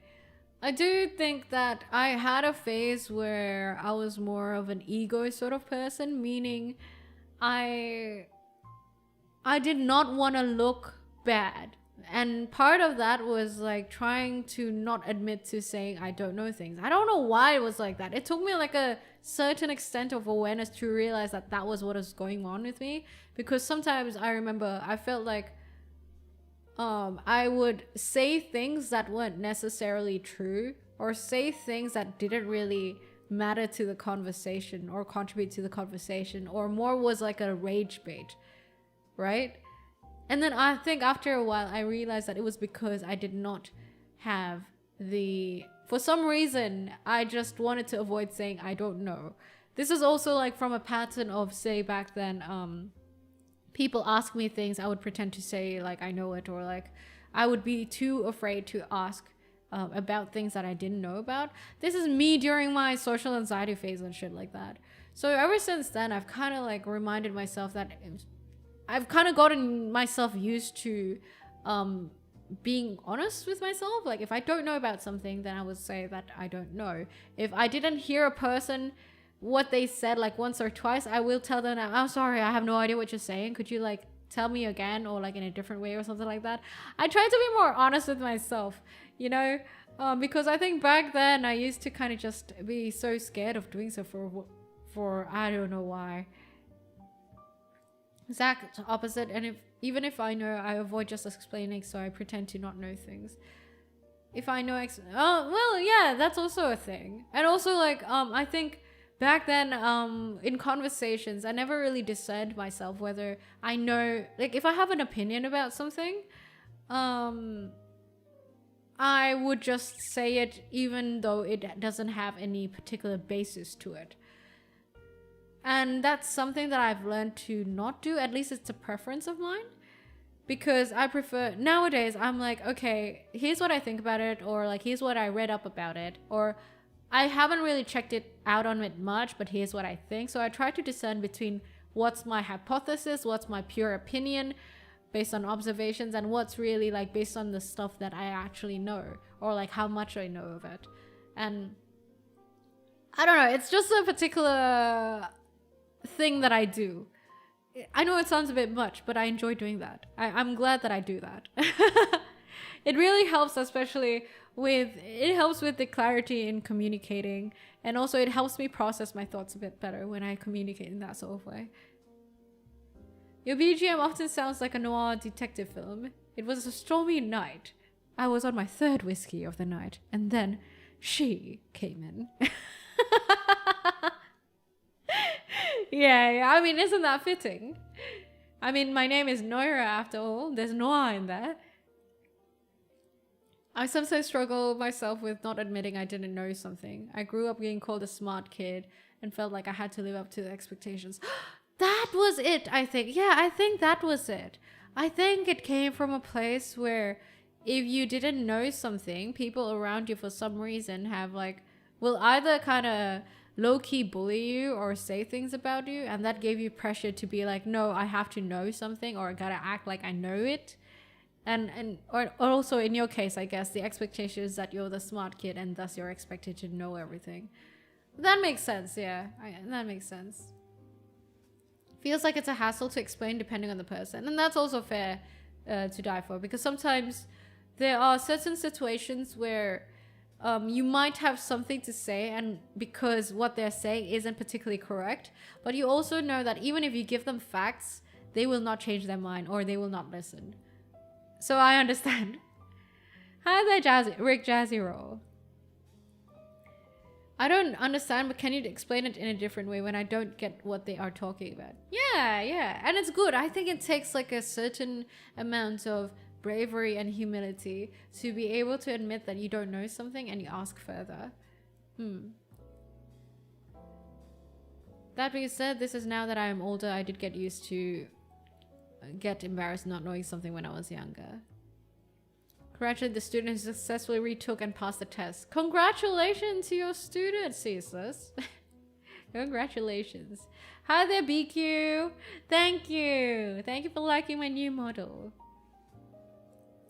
I'm intelligent enough to know that in the grand scale of things, I know nothing at all. Yeah, it took me a while to kind of get used to admitting the fact that sometimes I just don't know things, and sometimes I just haven't had the right experience to know certain things. Because back then I think I had like this looming pressure for some reason to always fake it till I make it, and kind of always act like I know everything, because I gotta look strong. I can't look vulnerable like that. I don't know, weird phase, I know. But that was a huge chunk of my life as well, you know, fake it till you make it, because there was a phase in my life where I had to be in the whole hustle culture, and faking it till you make it was kind of essential in the field, in the industry. And recently, that's also something I've been thinking about as well, that why is it that some people up top are just hella incompetent? And I've been thinking about that, and I was thinking about faking it till you make it. Usually in the industry, it is very common, especially in your career progression and everything like that, to fake it till you make it. Like, you gotta appear confident even though you might not know much about it. And I think some people have actually gotten so good at faking it till you make it, or gotten so used to it to the point that they never thought to consider to bridge the gap, you know? They never thought to do something about the imposter syndrome. Because I do think that, sure, to a certain extent, the imposter syndrome is bullshit, but also to a certain extent, past a certain extent, it would make sense in the right context for you to actually face that imposter syndrome and be like, hey, maybe I should actually bridge the gap and do something about it. Especially if you're faking it till you make it and you keep climbing the career ladder, but then imposter syndrome is there because you realize that you're climbing the career ladder, but the skills are not there to back it up. Am I making sense?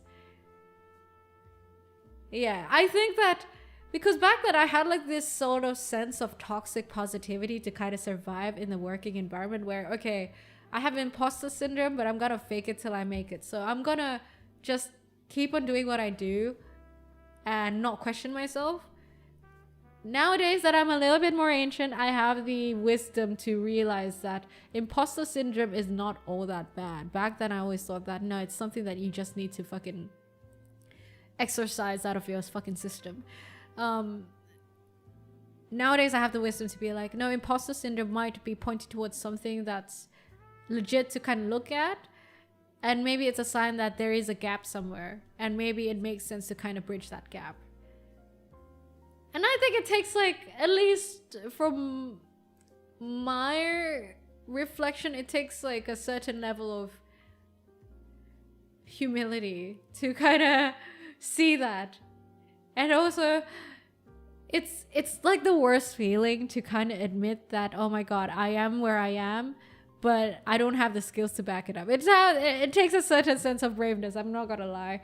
But I'm glad I've managed to do that nowadays, and thus I can kind of improve on myself, yeah, because of it. Because I feel like I have been it took a while to kind of change my mindset on that. So nowadays, at least, if you want to heed my advice, if you hear fake it till you make it and imposter syndrome is bullshit, take it with a grain of salt. I mean, context matters. Fake it till you make it is good for, like, you know, building a baseline of confidence. But also, if you have a gnawing feeling of imposter syndrome, and then maybe you might want to pause a little bit, look back, reflect, and see whether there's a gap to bridge.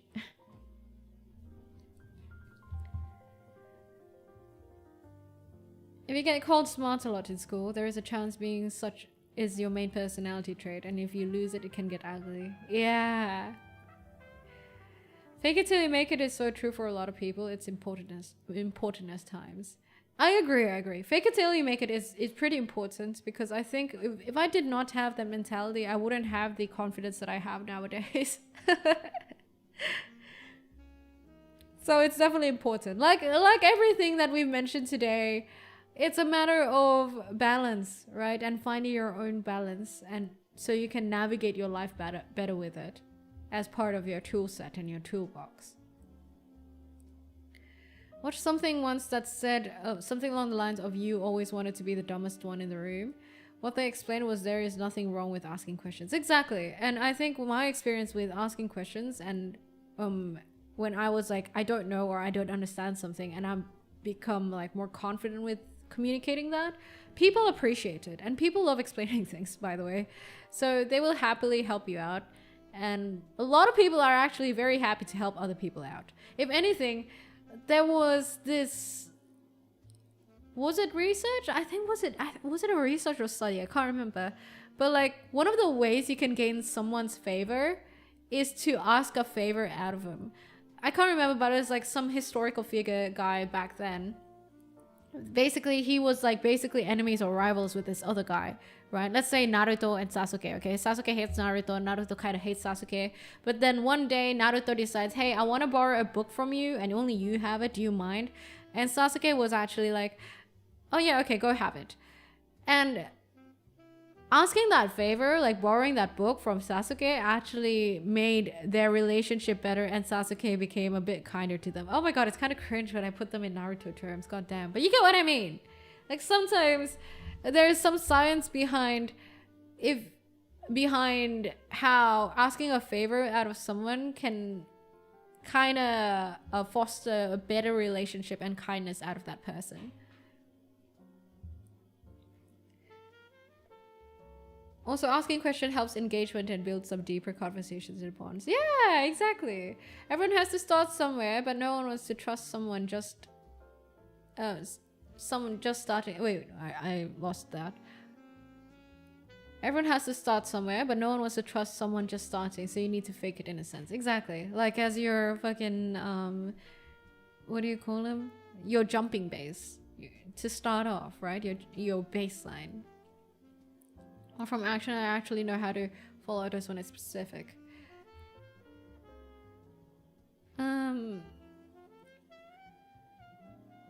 Naira, didn't you say streams are cancelled for 2 weeks? Today was not cancelled? Yeah, today's the last stream. Wait, you didn't read the full thing. You didn't read the full announcement. I said that today will be the last stream. And then I'll be gone for 2 weeks. It's okay, Peter. You can watch the VODs. You can watch the VODs. Yeah, stream is not cancelled.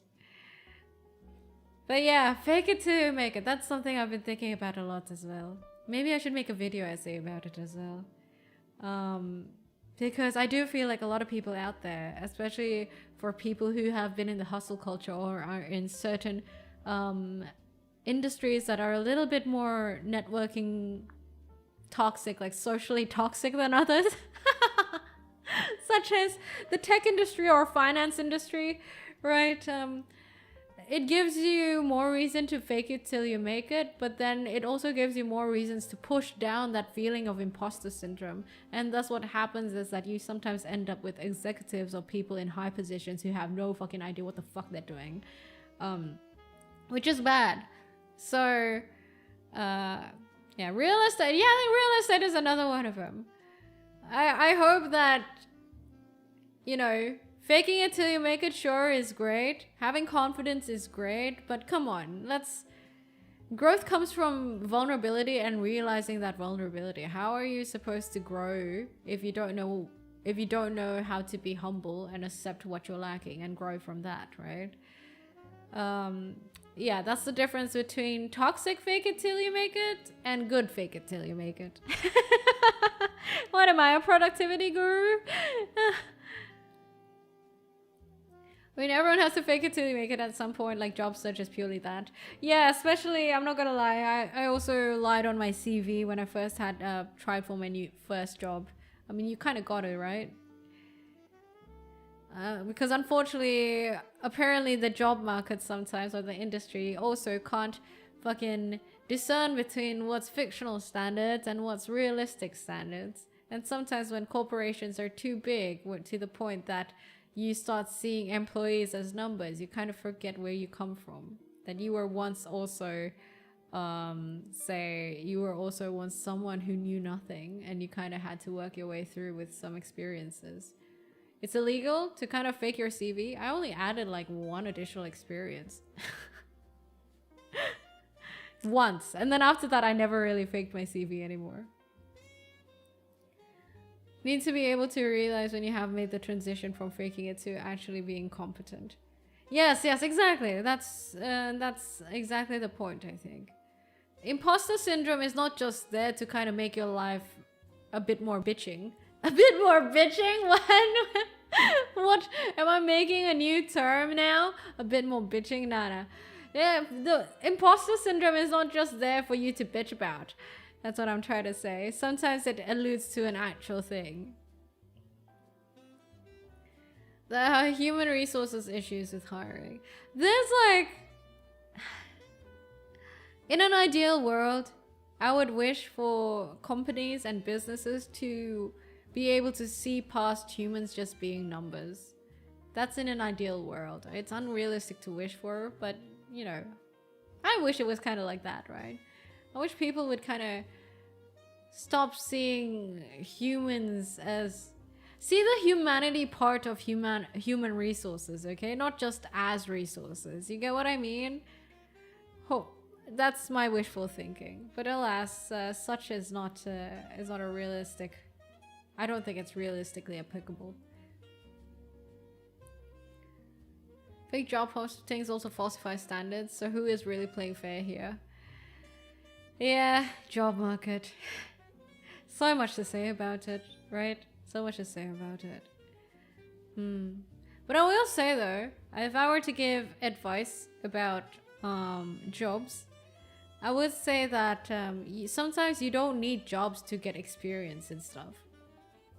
Or fill up your CV. You can also do it via, say, volunteering for stuff, or like say you participated in a school event, or you participated in school projects or uni projects, or in a society and you were a manager, or you made a website for like your school project, or you made like a VTuber model for your friend. These sort of things they can all contribute to showing off what you can do in a CV. So remember that for you people.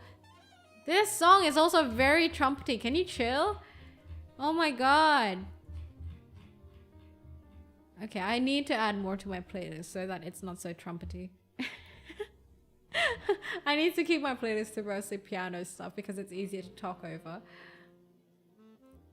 But yeah, remember guys, when given hard limitations, get creative. AKA, don't give up, get creative.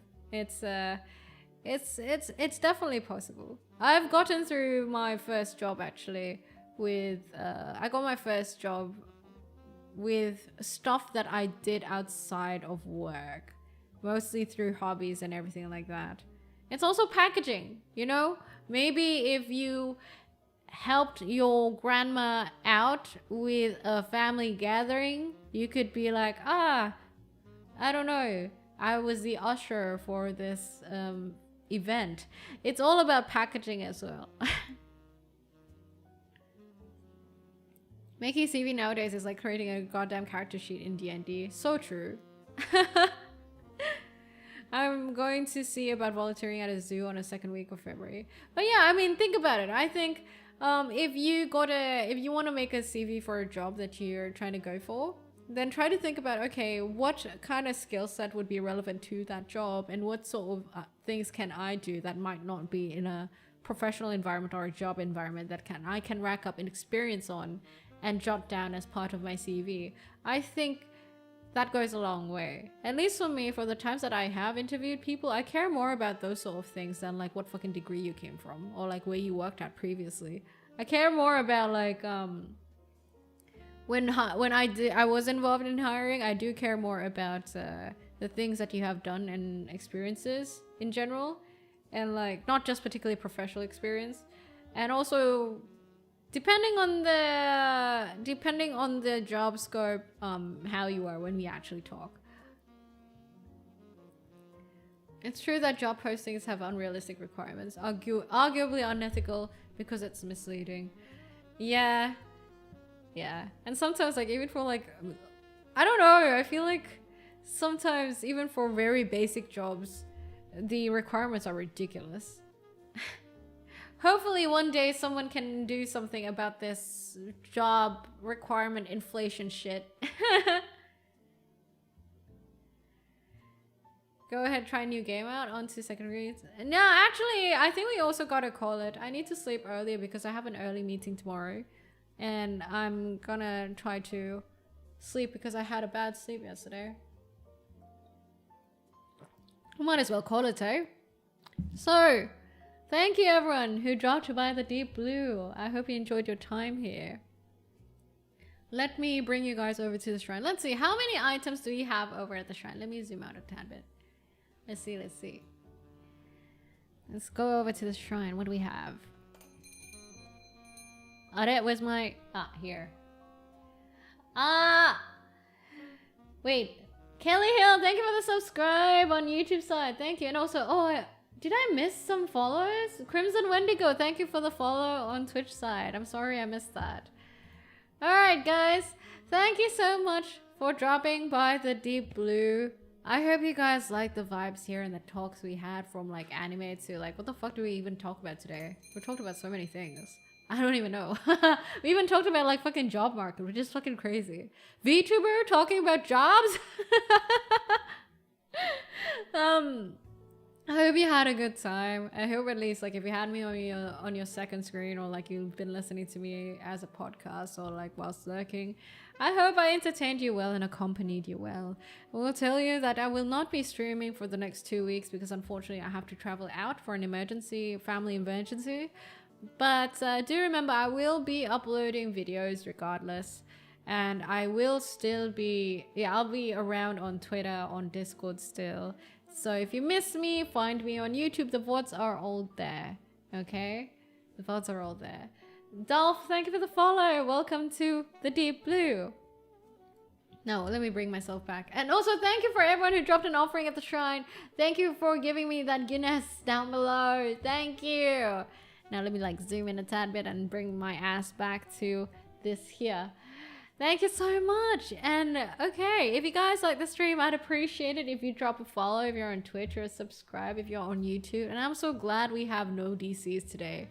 I guess my setup is working. And if you guys like the vibes that we have here and maybe want to hang out with the other titlings and other like-minded people who also like thoughtful stuff and thoughtful vibes, come over to the Deep Blue Discord at discord.gg/Noira. And we also actually have a Minecraft server if that's your thing. So come over to Discord, discord.gg/Noira.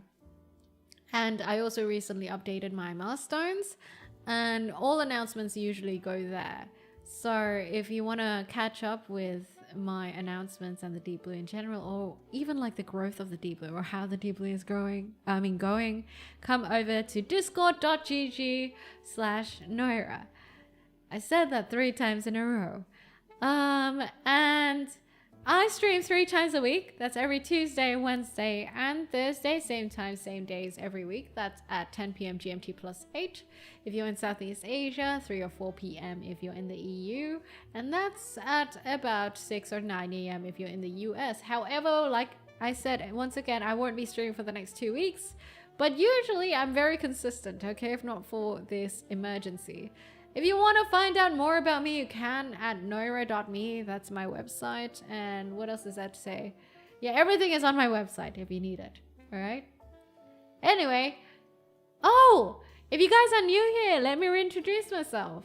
I am Noira, the sea fox oneesan who serves live talks on the rocks.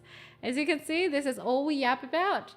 And these yaps are reserved usually for Thursdays. We yap about life. We yap about stuff, and we yap about things that you guys hopefully like.